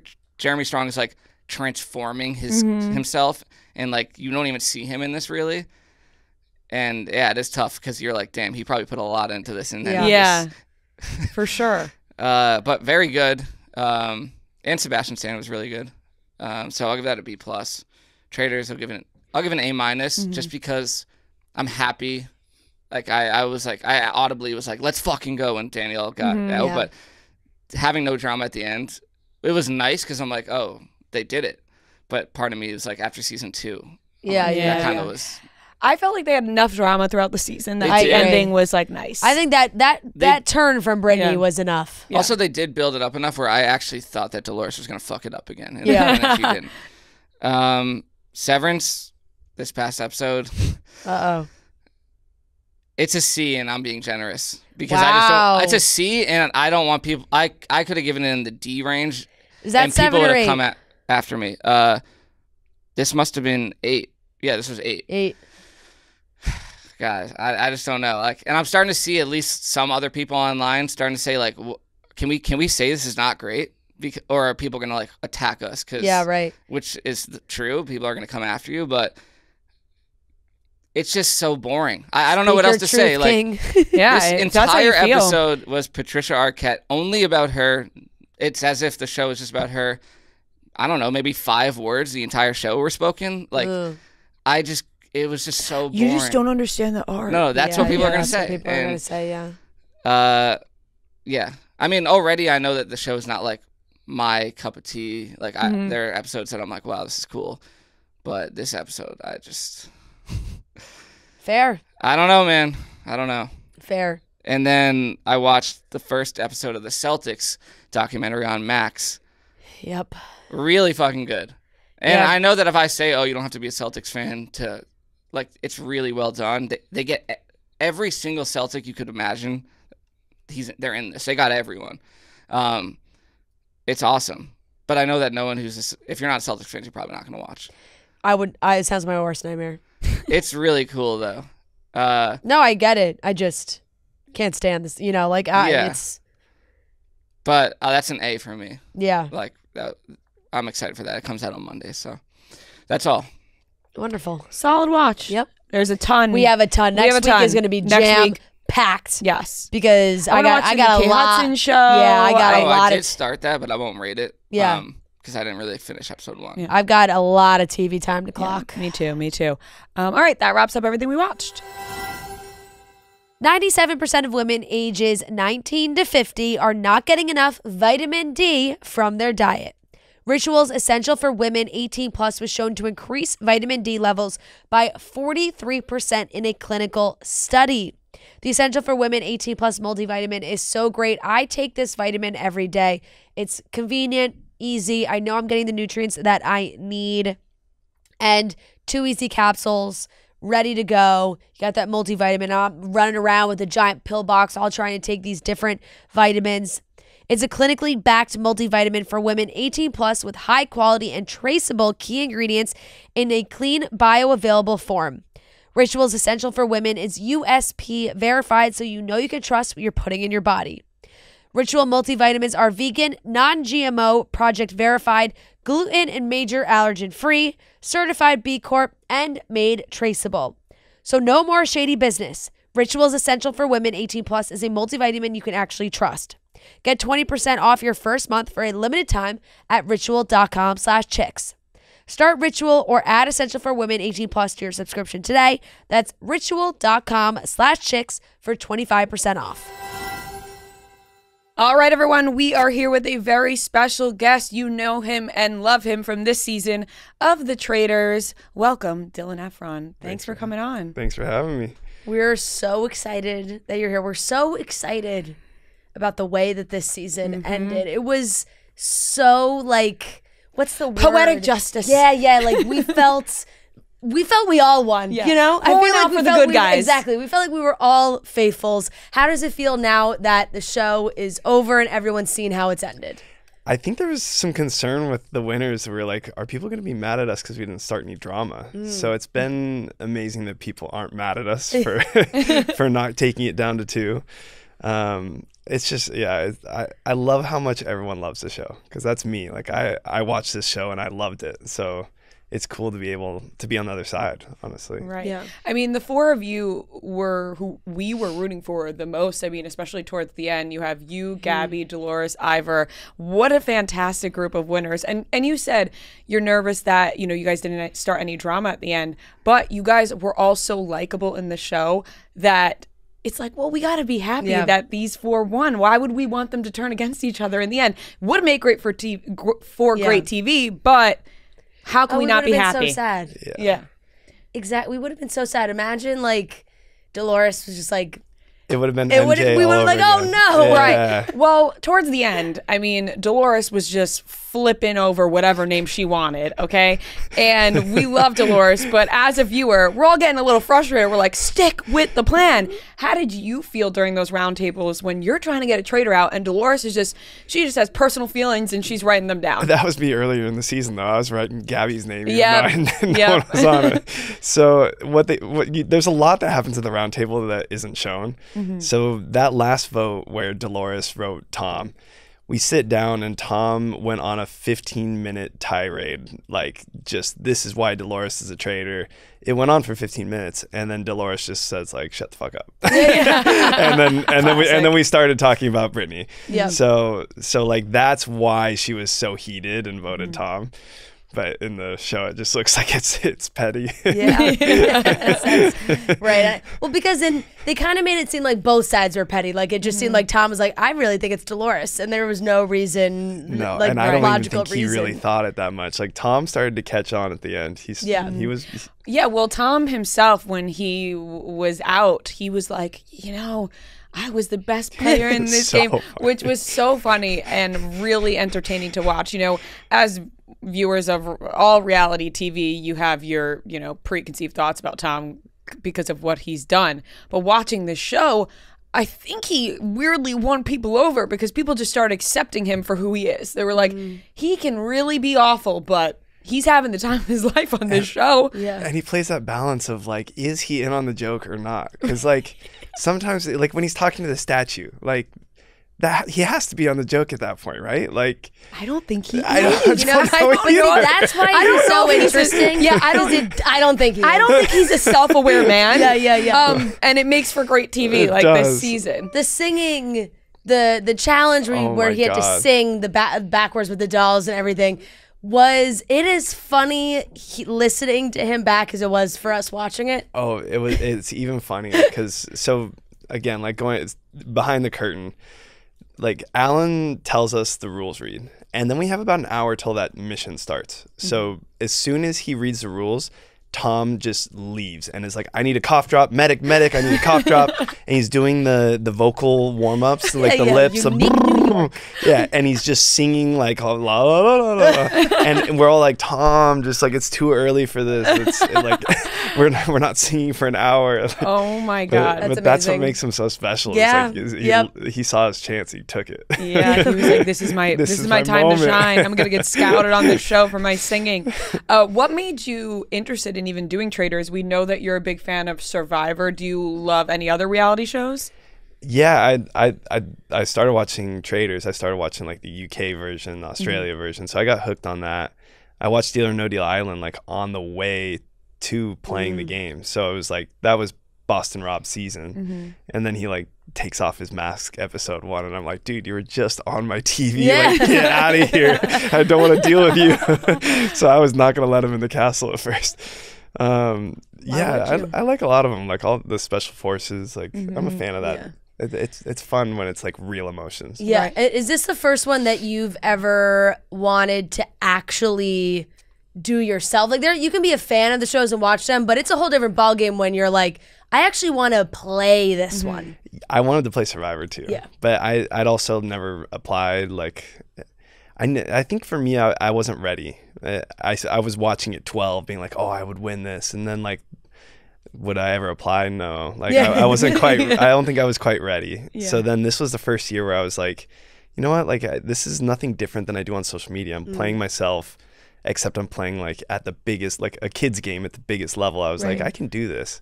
So this was the first year where I entertained doing a show, and I'm happy I did. Yeah, I mean, it worked out for you, which is amazing. I think everyone was rooting for you. And it's true what you say, you know, you're watching Survivor as a kid, you're like, I could do this, but and then you don't sign up because you're like, well, I don't want to test that. Yeah. But for this, it really turned out amazing for you. How did you originally get approached, or did you apply? I actually don't know. So I'm with UTA, and they told me about the opportunity. So I have no idea. They might have DM'd me because I heard a lot of people got DM'd. Right. And you were like, yes, I'm in. Traitors, I'm down. And I had only watched the second season of the US. And like, I watched it, I liked it, but I wasn't sure how much strategy there was. Like, I love a lot of strategy and the feeling like I can win if you're smart enough type thing. So then I was like, not on the fence, but I was like, I need to do more research. I watched UK season 2 and was hooked. So then I like went down the rabbit hole and was like, oh, I'm doing this show. Right. What did you sucked in? Yeah. What did you think of the comparisons then? If you watched the second season, everyone thought you and Pilot Pete were like playing the same kind of game. I wasn't offended by it at all. Yeah. Because like when I signed up to do the show, he was the one person I called for advice and was just like, hey, I'm thinking about doing this show. Should I do it? It was a quick call. He was just like, dude, it was the time of my life. I really enjoyed it. Like, don't even think twice. Sign up. So hearing that from him, who I respected from that season, was like, all right, let's do this thing. Was it kind of crazy to watch back and see Parvati compare you to Pilot Pete? That was crazy. She clocked that. Oh, I heard it. I heard it. They were chirping from over there. I could hear everything they said. Did you get to a point where you were like, okay, I'm crushing this. I'm on to everybody. Now people are going to think I'm a traitor? Like that last round table with Brittany, I wasn't expecting that. Dolores told me right before we walked in that she was coming for me, and I was just like, what does she have on me? And so I wasn't expecting. You can tell I kind of got like defensive. I wasn't expecting her to come at me. So no, like once I got Bob the drag queen, it really cleared my name, and all I was worried about was murders after that. I wasn't worried about getting banished. It's amazing you didn't get murdered. Yeah, it is. It is. That is so true. I mean, do you think your friendship with Danielle played a big part in that, most likely? Huge. When do you think you started to suspect Danielle, or was it really not until the end? No, it was there was a very clear moment. Do you remember the murder in plain sight when Chriselle got murdered? Yes. Yeah. We woke up that day, and that was when we first started playing the like, why am I still here game. Yeah. And it just became, there's less people, so it becomes easier. And I was like, okay, I'm still here because Danielle's protecting me. Like, that's the only thing that makes sense. So then I'm in the car with Tom, and we're like, all right, Tom, why are you still here? Who's protecting you? And we both came to the conclusion it's Carolyn. And it just made so much sense. It was like on camera, off camera. If anyone said anything slightly mean about Tom, Carolyn would step in and say, don't say that. He's a good person, all these things. So we were just like, oh my gosh, like Gabby would have killed us day one. Like it just made so much sense. It's not Ivor. Like we were like, we know it's these two. We go to that chessboard game and it was like so obvious. They just kind of dug their own grave. Yeah. I mean, I think everybody watching was so proud of you for holding your own against Danielle when she was, you know, begging and almost crying. She was like, please don't do this. And you were like, I'm going to stick to this. In that moment at the round table, was there a moment where you were going to flip, or were you always going to go Danielle? No, I wasn't going to flip, but it wasn't easy. It was like, I felt so bad because she's a friend and she's pleading. Like, I know she's a traitor, but it's hard to do that to a friend. Yeah. But what you don't see is Gabby and I, like, towards the end of it, I was very on Gabby. I thought she was a traitor, 100%. But again, that same day, I realized it's not Gabby, the murder in plain sight day. So then I started working with her, and we knew going into that round table, I was like, we were aligned. We're like, we're going after Danielle tonight. She's going after you. Like, I'll have your back, but you have to do this. Like, you have to speak at the round table. Like, I can't do it against Danielle. And I even tipped Danielle off, but I tried to wait till the very last second so she couldn't strategize. She still strategized. Yeah. So I probably shouldn't have done that. Yeah. Well, I'm sure she had the plan in her head no matter what anyway at that point. When Dolores was like so adamant that it was Ivor, Gabby, like she was not going to write Danielle. Did you at any point, like, were you guys trying to convince her it was Danielle? Because that we didn't really see. 100%. Yeah. But the credit I give Dolores was being upfront about it. Because once she said, Dylan, like, I am not writing Dolores or Danielle's name no matter what, I could strategize. I could say, like, oh, okay, like, I was going to keep Danielle another day, but now we actually have to get her out tonight. Otherwise, we're going to lose this game. Right. So, like, the fact that she was honest with me allowed me to, like, strategize. Right, because you're like, we are not going to have this number no matter what. I was so frustrated. Like, nothing I could say would have convinced her to vote Danielle. I mean, we were dying watching Dolores. We love Dolores, but we were like, she really is treating this like it's Housewives of New Jersey. Like, she thinks if someone says they're not a traitor, that means they're really not a traitor. 100%. Like, she's all about the loyalty. Like, I think she's forgetting what game she's playing where someone has to be lying to her, which was, you know, as a viewer and probably in your position, you're a little frustrated. But you appreciate her loyalty as well because she was loyal to you. And that's why she won. Like, she was respected as the most loyal person in the house. That's why Danielle wanted to take her to the end. Like, she was loyal, and that's why she won. So it is, like, credit to her. She won the game, and it's not like she was gifted the game. Same with Ivor. They played a different strategy than I did. Yeah, definitely. And I think with the Housewives being such targets in the beginning, they just kind of went one after another, that it's a credit to Dolores that she was able to stick around all the way to the end. That was all Bob the drag queen. Now, and then when you filmed the reunion, did it feel like the Housewives had a little bit of a chip on their shoulder? For sure. Yeah, but it was also funny too, because, like, the winners, we don't have anything to say. Like, this isn't for us. Yeah. Like, we wanted them to have their moment, the people that got slighted, everything. So we're, like, out there, and it felt like, we're, like, going through the motions type thing. The Housewives walked out, and I was like, oh shit, this is like Watch What Happens Live. Yeah, this is an Andy Cohen show. They're used to this. Yeah, it was like once Dorinda and Ion walked out, I was like, oh shit, here we go, grab the popcorn. Right. You feel like you have a front row seat to one of their reunions. It was great. Now, once the filming ended and kind of post Traitors, is it a little bit disorienting because you're in your life, you're like, are you a traitor? Are you a faithful? How do you feel once it all ends? I think I was lucky because I won. So like it felt like a closed chapter for me. I went back to normal life. Like, all I wanted to do is, like, lay in the sun, go in the ocean. Like, I wanted to just get back to who I am. But the people that got slighted or, like, didn't get that closure, I think, like, Carolyn was really, like, calling after the show, just like she needed closure and she never got it. She's like, why did this happen? Like, where did I mess up? And I think that's when it's hard. Yeah. But I didn't have it. Always goes beyond the game. Oh yeah. Absolutely. Watching it back has got to be interesting too, because you see those conversations that you weren't there for. What was happening in the turret, the drama with the Traitors. What were you thinking watching the Traitors really go after each other, like, the whole season? From the beginning, the Traitors did not we're not on the same page. No, and it's so weird when you're in the castle, you really don't know that. Like we were questioning some of the murders they had. We were confused by them a lot, but we had no idea.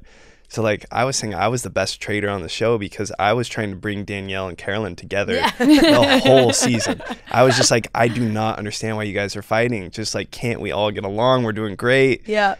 I had no idea what was going on there. So. And they didn't listen to you. It really was shocking to watch because, you know, the smart strategy would be stick together, but they couldn't do it. They could not stick together, which I think at first everyone was like, oh my God, these traitors are awful.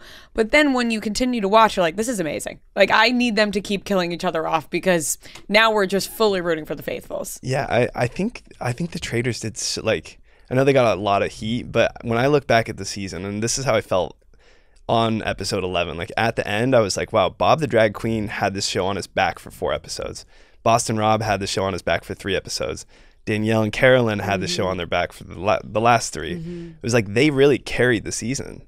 So as much as like people give them crap for like being bad traitors, they made good TV. Right. Yeah, that is very true. And bad traitors, but made it like Danielle made it really far. So, you know, as much as people got frustrated with her and, you know, didn't like the way that she was playing, she did make it really far, which means in that house, she was playing a good game. And that's the thing too, is like, yeah, like Tom and I knew Danielle was a traitor. So like we were playing that game of like, should we keep her around? Should we not? And it, like, so we have a leg up.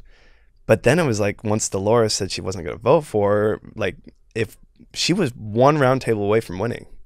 Like even if we knew she was a traitor, we couldn't have done anything about it. Right. Now, how has your life changed post Traitors? Because I mean, you have all of this fan love now. Were you expecting that? No, it's been awesome. It's really You're cool. Like, it's pretty sick. Yeah. Just mainly because it's like I don't feel like anything's changed at all. Like I still am doing everything I did before, and I didn't put on an act really. So I think people are just seeing me and are liking it, which is like the best feeling in the world. Right. There's something really comforting about people liking you for you. Yeah, absolutely. Like if you were a traitor and you had to go in there and lie and do all that, it's not really, it's not really you. Yeah. So then you have a different display of yourself to everybody else. When you're playing as a faithful too, it's like you said, you're honest, true. It's like this, it's a... Golden boy is a raw, like it's like maybe a little much, but it's like they're like, this is our golden boy. Right. Like, look at him telling the truth, getting these traitors out. Chicks in the Office is sponsored by BetterHelp. Let's talk numbers. Traditional in-person therapy can cost anywhere from $100 to $250 per session, which adds up fast. But with BetterHelp Online Therapy, you can save on average up to 50% per session. With BetterHelp, you pay a flat fee for weekly sessions, saving you big on cost and time. Therapy should feel accessible, not like a luxury. With online therapy, you get quality care at a price that makes sense and can help you with anything from anxiety to everyday stress. Your mental health is worth it, and now it's within reach. Therapy has so many great benefits. With over 30,000 therapists, BetterHelp is the world's largest online therapy platform, having served over 5 million people globally. It's convenient too. You can join a session with the click of a button, helping you fit therapy into your busy life. Your well-being is worth it. Visit BetterHelp.com/office today to get 10% off your first month. That's BetterHelp, HELP.com/office. When you guys were at the end and you're doing the smoke and the whole thing, did you have any doubts about the other 3 while in the moment? So we all strategized for what we were going to do if someone threw red. So like before Brittany came at me, I was strategizing more because I was like, this show is designed for 2 winners if you're a faithful. Like the fact that they don't reveal who the last traitor is. Yep. Like it's designed, the smart strategy is to bring it down to 2. So I was doing that. Like I think at the time it was going to be me and Gabby, as long as she was aligned. Like I was still earning her trust. Right. But I had kind of made that strategy to end it with me and Gabby. And then once I had the round table with Brittany, I was just like, holy shit. Like I know for sure Brittany's a traitor now. I know they're all faithfuls. So like there's no point in me bringing it down to 2. Like if someone throws red, I know what to do. Yeah. But I'm not going to make that call. I know, like, obviously, you know, there's money. You win, there's a prize. Like, it's a good amount of money. But when you obviously becomes less when you split it more ways. Yeah. Was that ever discussed, or was everyone like, you know, we really believe we're all faithful, so let's split it? Because it's, you know, cuts your money in half. Yeah, but so let's do the math real quick. It's let's say we cut Dolores out first, so then we won with 3 people. Yep. I think that's $50K split 3 ways. We got, I'm not that good at math. Yeah, 17K after tax, Right. 10K. Like Dolores' friendship, 10K. Right. What like it wasn't really a factor for us. Right. If it was $1 million prize pie, I think we would have. Yeah. We would have thought twice, maybe. But also more to share. Yeah. You know? Have you seen some of like the online chatter of, because the show is so popular and everybody loves it, there's been like different points of the game that they're challenging, of like, hey, maybe we should change this, maybe make the prize pot bigger, maybe the challenges change a little bit. What do you think about that? Like, how do you think the game would change if it was more money? I don't, like, I'm on the stance that I don't think the game needs to change. Yeah, I don't think so either. I think it's perfect. Totally. Like, of course, I want more physical challenges. Every time there's a physical challenge, I was like, yes. Yeah. But then, like, I see why they can't do only physical challenges. Right. Like, the trivia wasn't not my chance to win, and like, of course, I lost that mission. Right. But that's giving people who aren't physical a chance to win. Right, so it's good. Of course, like, more money for sure. Like, more money. But then now you're gonna be like, shit, I wish I was on the next season. Totally. It's crazy because it definitely would play a part for sure. Yeah, there would be much more greed coming into play. For sure. People would be like, as feisty as they would be even feistier. Yeah. Was there at any point, did you want to be a traitor or did you want to be a faithful? No, so going in, I've played a lot of Mafia. Have you guys played that game? Yeah. And I hate being the traitor. So going in, I knew I wanted to be a faithful, but I didn't want to like ruin the show by saying that. Like, I saw Sam go in and just say like, no, I want to be a faithful. I was like, you could do that? So I was like, yeah, I want to, I don't care, but like, I'd rather be a faithful. So I was trying to like play it up. I wanted to be a faithful, and I think I told Alan as well, like, I either want to be a faithful or recruited. And if I was recruited, that would have been my chance to take all the money for sure. Right. So I was in a good spot. Yeah. How did you sleep at night? Oh, terribly. It's so, like, you don't get much sleep. And I didn't have any supplements or anything. That was just a stupid me. Like, I put all my supplements into one bag, and as soon as I showed up, they're like, you can't have any supplements that aren't labeled. So they just took all my supplements out the day I arrived. So I didn't have any. I got just sick. A loose bag of pills. You're not gonna be allowed to take this. I was the most underprepared in that sense. I threw my outfits together, stuff like that. But every night we'd get home maybe 2 a.m. or something, and they'd give you like a little Scottish sleeping pill, which is like magnesium or something. Like, it's very basic. Very light melatonin. I would try to get 4. I'm like, come on, give me cook it up, like, please. It was all I cared about. There's like all these snacks and stuff. I'm like, give me 3, give me 4. Because we saw Sierra say on Summer House that you guys got your phones once a week for 30 minutes or once every 6 days for 30 minutes. So that's about it. Some people got it more, I think. It depends on the loud voices get fed or whatever. Right. Now, was there any worry that people were going to be texting each other if they got their phone, or was it monitored? It was all monitored. So, a fun part was like when we first got our phones, the cast list was out like to the public. So I remember I called my girlfriend, and I can't respond, but there's someone there, and she's like, can I tell you like who the people on the cast are and like who I think you should be friends with? So she starts talking, but I have it on mute, so I like can't respond. The moderator's right there, and she's just like, she's a Bravo fan, so she's like, I think you're gonna get along with Sierra, and I'm like, yeah, I am. And she's like, she's just giving me background on everybody. She's like, Dolores is fiery, like, but if she's on your team, it's good. I was like, yeah, I'm doing that. It was kind of like giving me like confirmations. That's incredible. So you couldn't vocally I couldn't respond. vocalize. No. That's so interesting. That's like amazing. she's just like, okay, I'm just gonna talk. But shout out to her for giving you the strategy. Yeah, no, it was fun because a lot of them I didn't know going in, and now I'm more versed in the Bravo world. Right. Now it's a lot. Yeah. Do you think there's any new Bravo shows you'll pick up now that you've met some of these people? Like which ones I've been watching? Yeah. Summer House. Yeah. I really like Southern Charm too. Okay. Southern Charm's hilarious. Now you're into Summer House and Southern Charm. Yeah. Are you they up? Kind of cross over a little bit. They do. They definitely Especially do. lately. Yeah, I know. I actually think Craig would be I want Craig to do. He'd be really good on the Traitors because they're always his whole thing every season is like Craig's a liar. So let's put the lying to the test. And he's a lawyer and stuff. He'd make a good traitor. I think I think it would actually be very good. You mentioned that you kind of like threw all your outfits together. Were you surprised with how everybody was stepping out when they were doing the show? No, I knew people would bring it, but I knew I wasn't going to be the one making headlines. I actually did for a few of my sweaters, which was shocking, but But yeah, I went much more with the comfort. Like I was wearing Birkenstocks. Like, yeah, this is our home. Like, let's treat it that way. I was wearing Birkenstocks, sweaters. Yeah. I love Dolores towards the end was just like, I'm not doing it anymore. She's just like, I'm wearing my comfy clothes. I can't keep doing this. I mean, how can you blame her? Yeah, no. Every morning she's like, oh, it's me and I'm ready to go. I'm like, I'm getting burned. She's like, oh, it wasn't me. All right. Oh my God. That's amazing.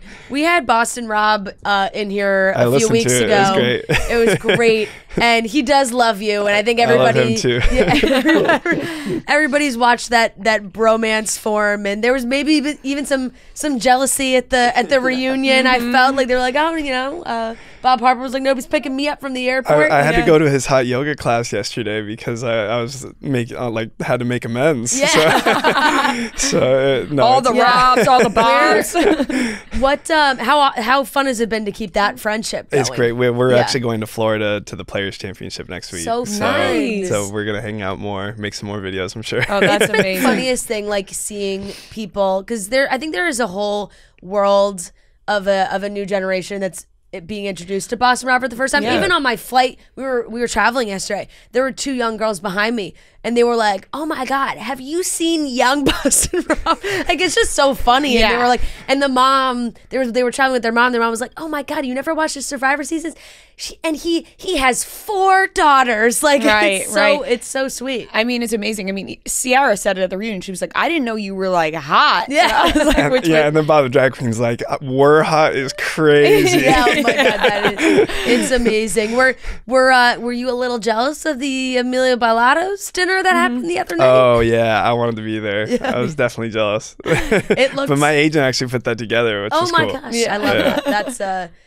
That's amazing. So are there any other like friendships you think you'll, obviously Boston Rob, any other friendships you think you'll really take away from the game? Yeah, so the hard part is like, and this goes back to like what I do on social media. Like I'm so blessed to have friends all over the world. Yeah. But that at the end of the day, they live all over the world. So it's like we stay in touch over the phone and stuff like that. But as far as like who I'm seeing in LA, like I've seen Sam quite a bit. Really like Sam. He's great. And then Wells, I play golf with a lot. So justice for Wells. Yeah. I know. Yeah. That was definitely a tough one for Wells.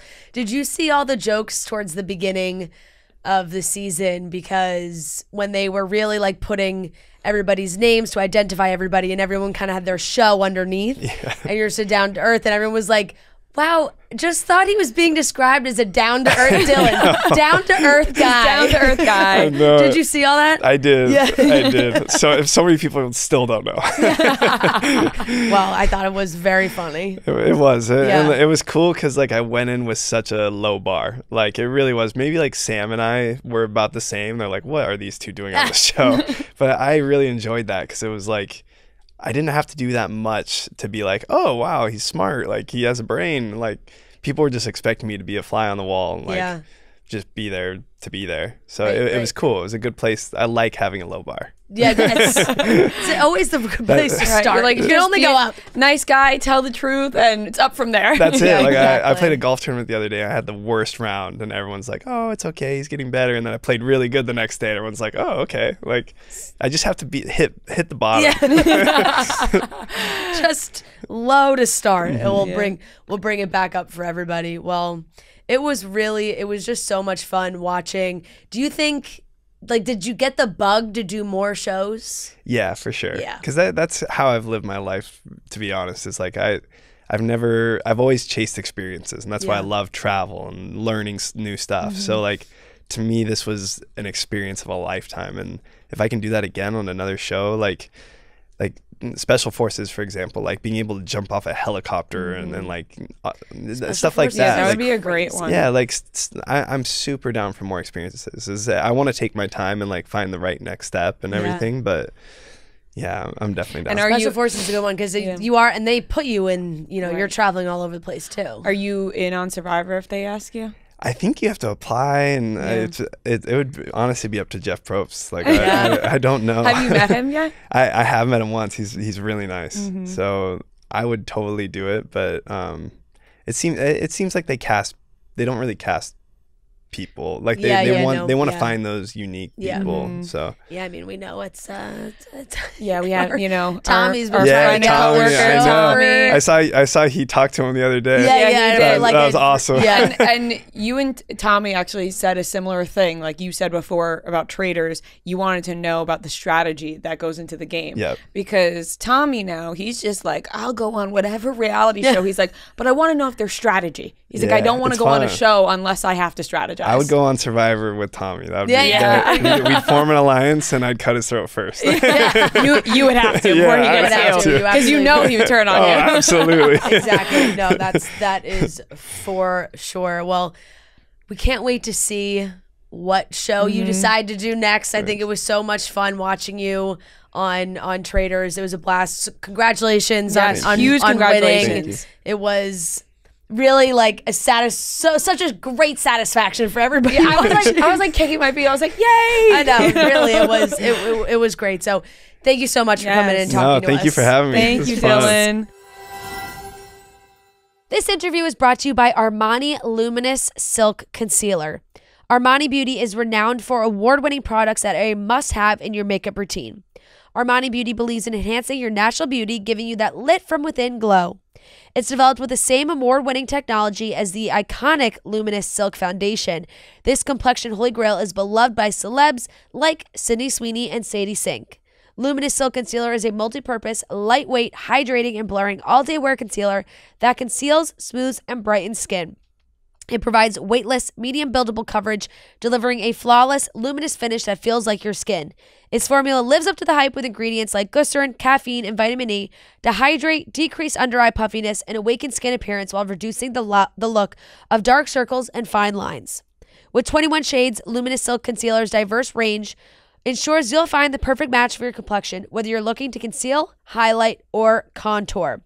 The Armani Luminous Silk Concealer is amazing. It is a staple in my makeup routine, as well as the Luminous Silk Foundation. Both amazing, but the concealer, really, when you need to have that look where you want to brighten up that under eye, wake up, feel good, everything's concealed, it's perfect. Shop your perfect shade now at Sephora.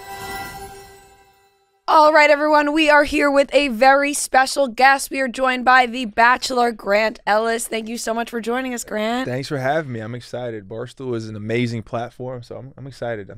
Thanks for having me. Love that. I was going to say, it's off to a great start. Yeah, wow. Let's get this going, Grant. Got to compliment you guys. Yeah, thank you so much. That's very kind. Thank you. We're super excited to have you here and talk about this season and everything that's happened. I love when we get The Bachelor, The Bachelorette, like, after some time has gone on, the episodes have aired, we can really talk about what's been happening. How have you been feeling since the show's been on? Man, it's a lot, Yeah. It's a lot. You put yourself out there and you try new things and it's a lot, but I'm really grateful for the experience. It's been amazing, and the people that you meet and then the relationships that you form, with no spoilers, but I think that I couldn't ask for a better experience. How do you compare the way that you were feeling at the beginning of the season airing, like, oh my gosh, my season's about to air, I'm going to have to watch it on TV, to now you've been through most of the episodes?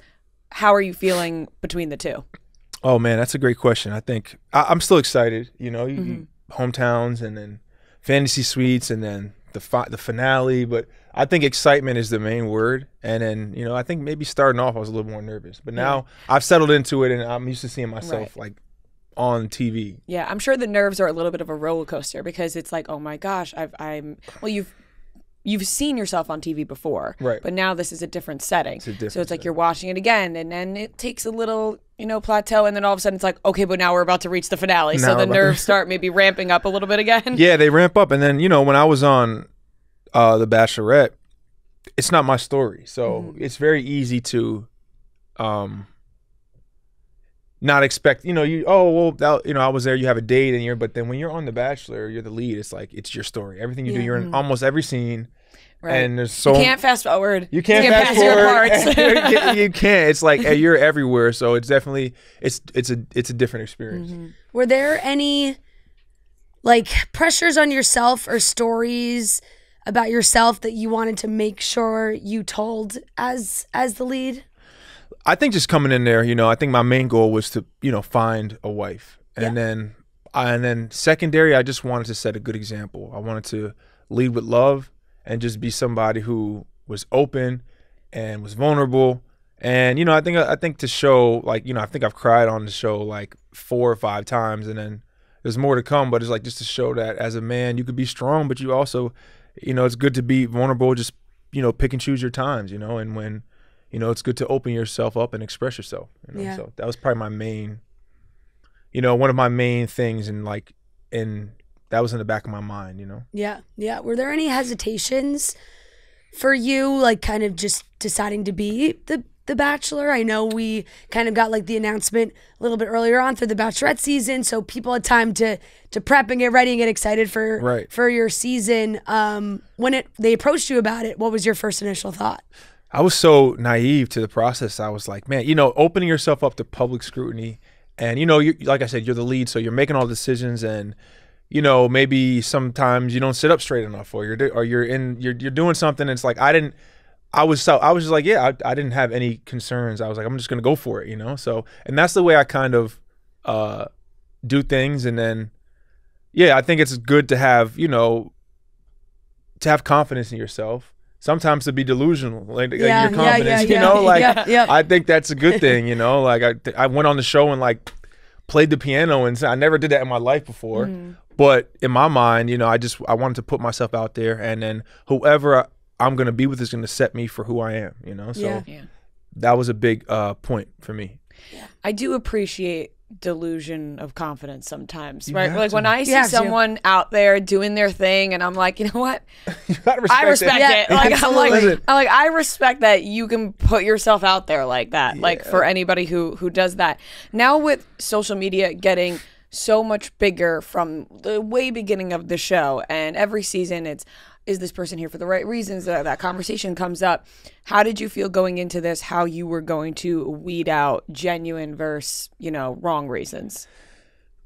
Well, I think that you could, unless somebody's a really good liar, which there are people out there that are, you could kind of tell who's there, for you based on interest. But then when you go on the show, you never know. You never know. You never know if somebody's doing things for the show or doing things for you. But I think the longer you get to know somebody, if you click and connect and you vibe with somebody, then there's time to grow. Right. So, and maybe if somebody is there just to be on TV, but then they're like, oh wait, we have a connection. That's what I'm saying. And I think that might be a possibility. Some people go in there like, listen, whatever happens, and then you make the person like, I actually like this person. Right. I feel like that conversation has to happen more, because we've seen it, on other shows as well, where someone says, I went on, I thought it was a good opportunity, but then I really found a connection with this person, which is also great too. Exactly. And like with the relationship that I had with the ladies on the show, especially ones that I was really close with, like if somebody were to tell me like, listen, I don't know if I'm feeling it, like, I would be like, okay, well, like I got you. Like I'm not gonna put you out there. I want to see you shine, do your thing.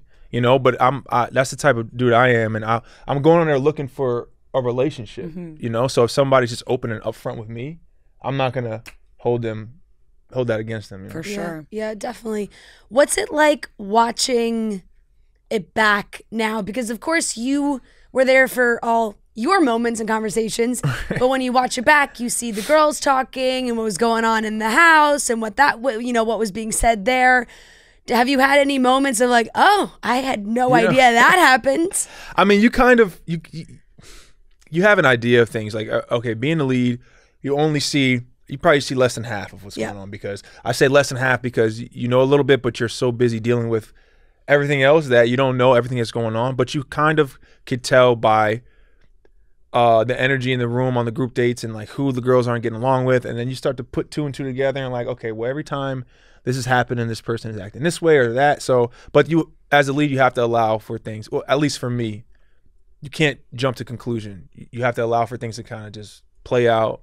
And everybody's going to have an opinion on what they feel you should do. But for me, just wanted to let things play out for as long as they could, so I could really know when I made a decision, it was the right one. Could you tell earlier in those earlier weeks that like it was Zoe who was kind of in the mix with the girls, getting a little like maybe salty with her for her movements? I knew. Yeah. I knew, with Zoe that she's the type of person, and this is why maybe some people have questions or whatever, but Zoe is somebody who put her best out there in everything she did, and she went through a lot in her life, and I saw that, she didn't pout, she didn't complain, she was there for, what the main reason, which was to try to form a connection, and she wouldn't let anything get in her way.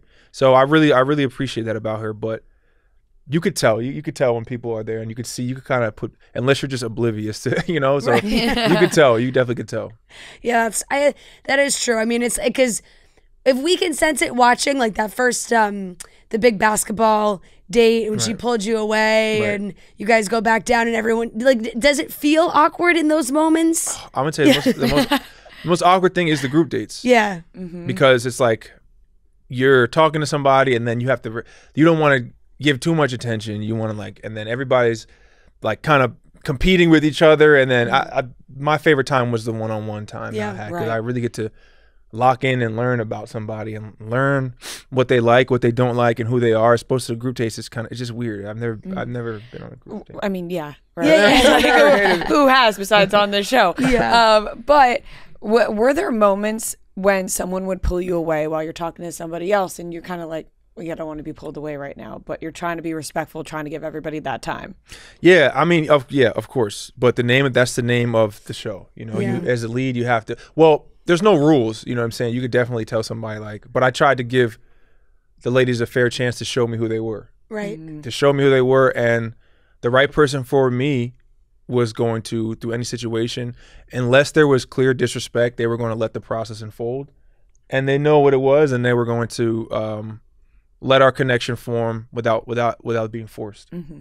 It's like can I steal you for a second, like dance off? Yeah. Like a dance off, right? Like it's like, so they keep coming in, and then they circles back, and they come back again. Right. So no, that and that happens all the time on the show. So I'm sure it's like you kind of have to be like, I guess. I don't want to, but I mean, I don't know if there's ever been. I don't know. Has there ever been somebody who's been like, no, like you can't. I don't know. Normally the lead, I feel like, is like, okay, or they're like, let me give me 30 seconds to say goodbye. And exactly, because if they were to say no, right, like you have to do it in a polite way, which would be like, hey, give me a couple seconds and whatever. But if they say no, it's sort of like, well, if you were interested in that person, you would get up right now and go it talk sends to a them. message to the rest of the group that you are really interested in the person. Kind of closed off You're a little closed bit. off, Yeah.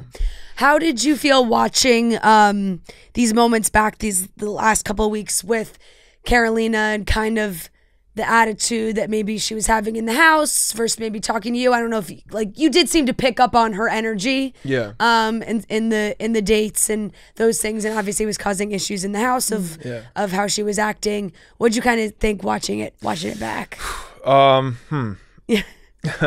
Watching it back was definitely interesting, to say the least. It was interesting. My thing was, you kind of know what you're here. You know what you sign up for. You know what this is. But it's like, an analogy is like if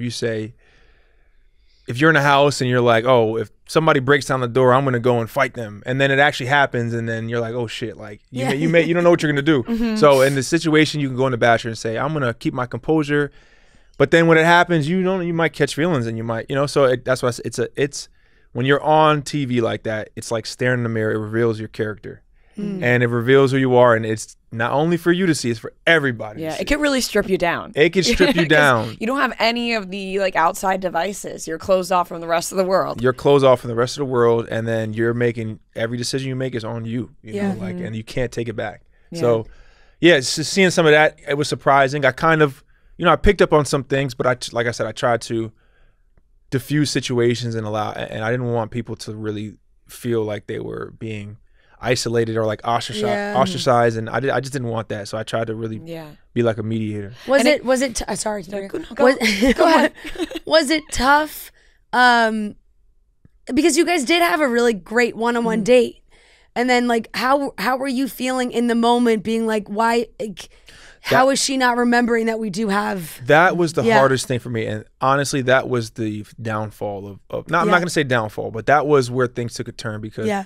We had such a great date. Like, we took a private jet, and our personalities were very similar. Like, we joke around. We both, we're beatboxing. We're making jokes, and we got our own handshake, and we're doing this little headbutt thing, and then we jump off a building. So going back, I was like, wow, this person is like this person could be my friend. I could see myself like joking around with this person and being myself around them, and then to go back and hear, the questioning, and then not only questioning the process, kind of questioning you, and I think that it hurt. Right.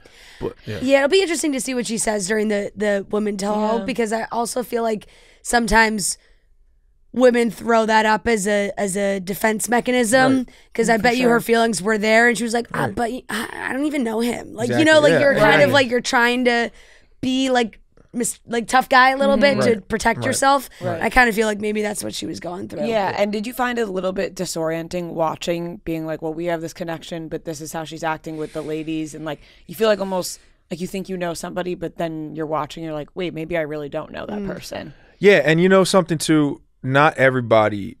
I'm not gonna say not everybody's built for it. It's some people are. Not everybody is built for that. That is true. It's very true. It's true. It's true. It's nothing against Carolina. Like, I think that,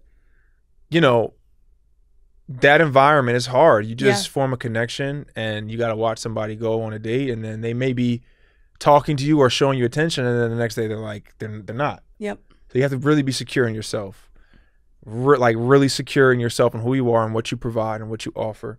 And it's not, as I said, it's not for everybody. Some people unravel during it, and that's just what happens. Totally. So we just watched you go on some hometown dates, and I will say all seemed pretty great. Like, everybody's family was pretty open and welcoming. Did you feel that way going in? What were your nerves like going into hometowns? It's nervous. I'm pretty good with families. Like, I'm chill. I'm not like. But going in there, you have to meet people's moms and dads and brothers and uncles. Right, and, if you're Juliana or your entire extended family. Everybody, you mean everybody. So it's nervous, but I just went in there. I said, I'm going to be myself. And whoever accepts me for me is going to accept me. That's the person that I'm probably going to end up with. So, yeah, at that point, I had connections. And meeting the family was something that was going to be a big tell-all for me.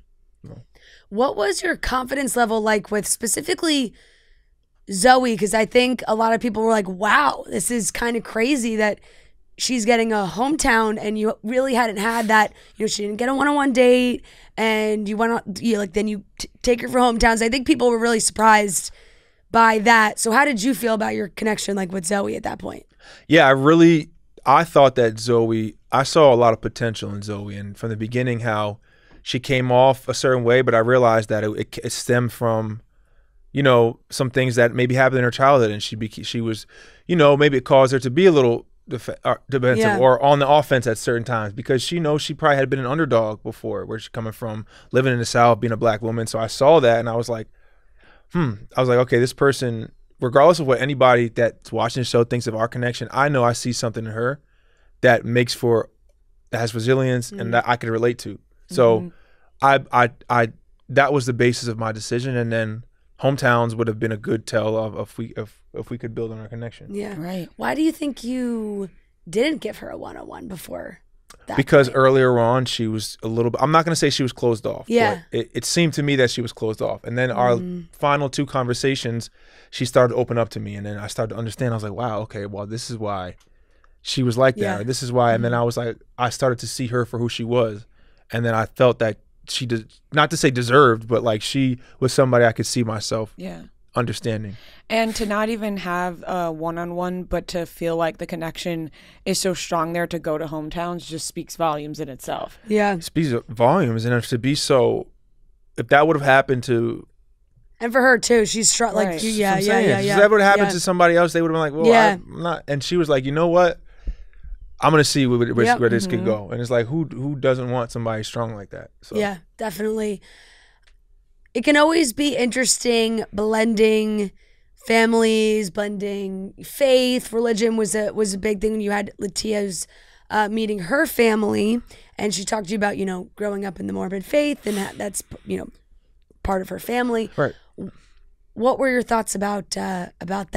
I feel like that's got to be maybe the most nerve-wracking thing. Yeah, that was nerve-wracking coming in there, and too, like I understand why. I understand why she waited until that moment to tell me, because that's something big. It's something really big, and not to say I was nervous. I just didn't know about the Mormon faith. I didn't know what it entails, but I knew at that point that we had a connection and something as far as a belief system. It does play a big role, but it's not everything. You get to know somebody and you never know what could happen. So it was something that was big news to me, but I was at that point like I'm really open to it. Open to it. Especially when their family's also open to other beliefs as well. Right. There was a strong reaction to her waiting to tell you from the people watching. Do you feel kind of the opposite of that? Like you just said, you were like, you understand why she waited. That's a good question. I understand why she waited because, something like that, when you're going on a show, you don't want to, that's something could put a wrench in a relationship. And if you do it right off the jump, then maybe she didn't want that to happen. And people sort of might label her right at the beginning rather than waiting to, Exactly. Or you go in there and you just right off the jump, you know what I'm saying? And this is who I am, this is what it is. And then by the time you get to hometowns, if I'm still here, then you know what I'm saying? But either way, there's a method behind both of them. So like I said, I understand why she did it. And I get it. Was it disappointing that Tina's family didn't want to, kind of be involved in the process? I think I felt more for her. Yeah. In that journey, because for me, like I said, I like family is big, but at the end of the day, the relationship is between you and the person. But I wanted her to feel supported.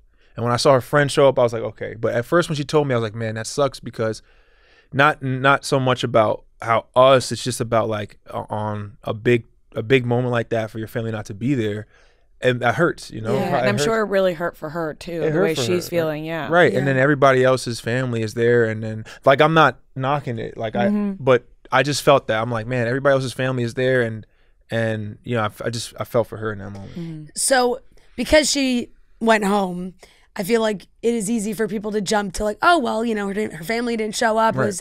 What was kind of the deciding factor of her being the one sent home? Did that come into play or no? No, her family not being there, it wasn't that. I think with Dina, it was a new dynamic of a relationship. And at the end of the day, it just comes down to compatibility. Like things that I was looking for, Dina had, but there was a level of emotional connection that I was looking for that I felt like in that time wasn't there, and it wasn't there with Zoe either.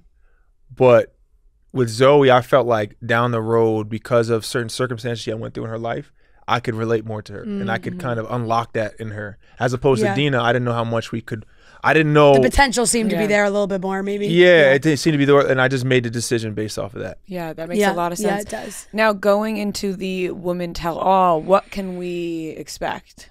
I don't know. I know there's going to be some feelings towards me, and as the lead, being the Bachelor, it's very hard to escape without any cuts and bruises.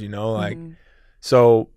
Just me going in there and just being humble and realizing that, you know what, I'm a man, I make mistakes, but I did the best I could, and I try to lead with love.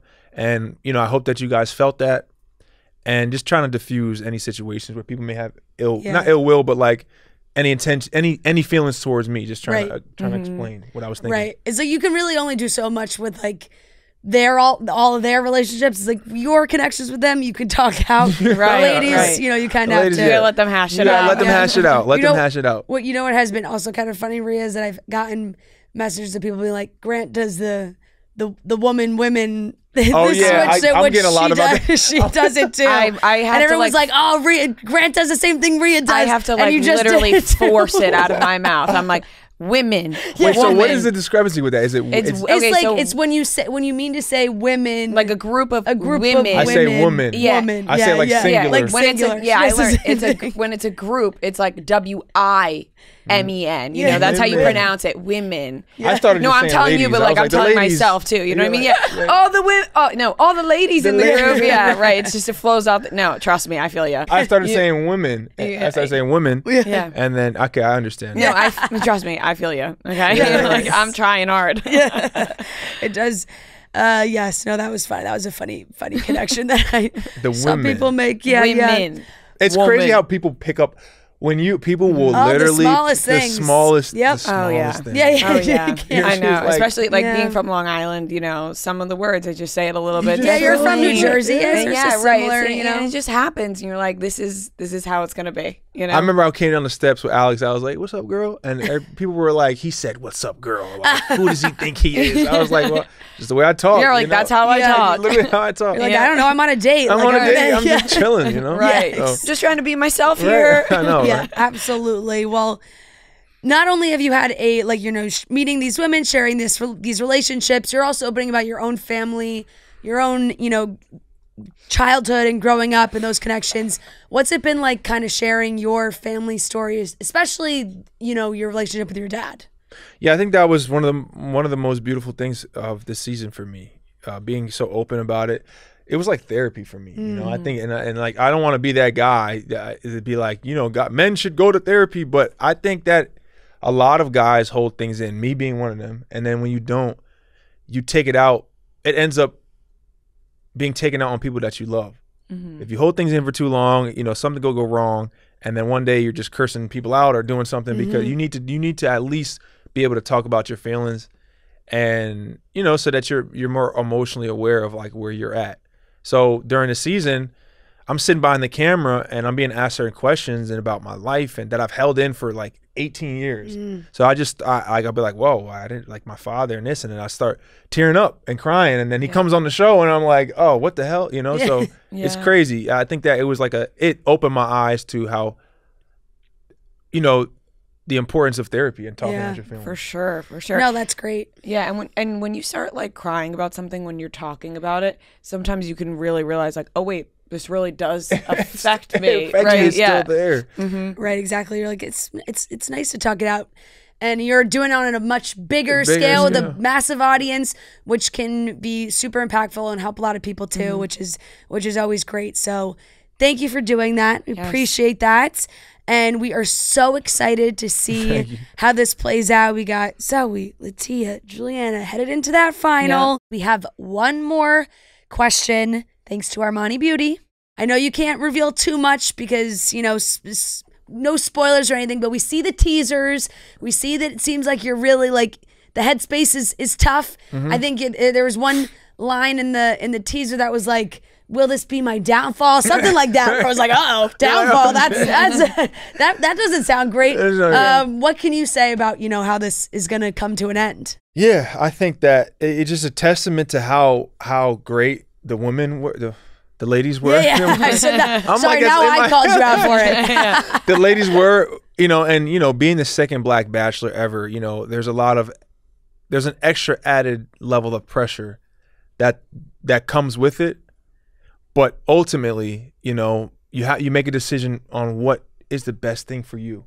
And with the two ladies that were there at the end, they were so great. They were honestly one of a kind. Like, I don't know where casting got them. I don't know where they came from, but they were one of a kind. And it just added I just need a little more time to flesh things out. And that's you're like, the privilege of time isn't one you really get on this. You don't really on the show as much, but We can't wait to see how this plays out, Grant. Thank you so much. Yes, honestly, it's going to be tonight that everyone can watch the Women Tell All and see what happens there. And then we're really looking forward to the finale next week. Yes. Thank you so much for joining us and chatting with us. Yeah, thank you, Grant. Thank you guys for having me. Thank you. I appreciate it.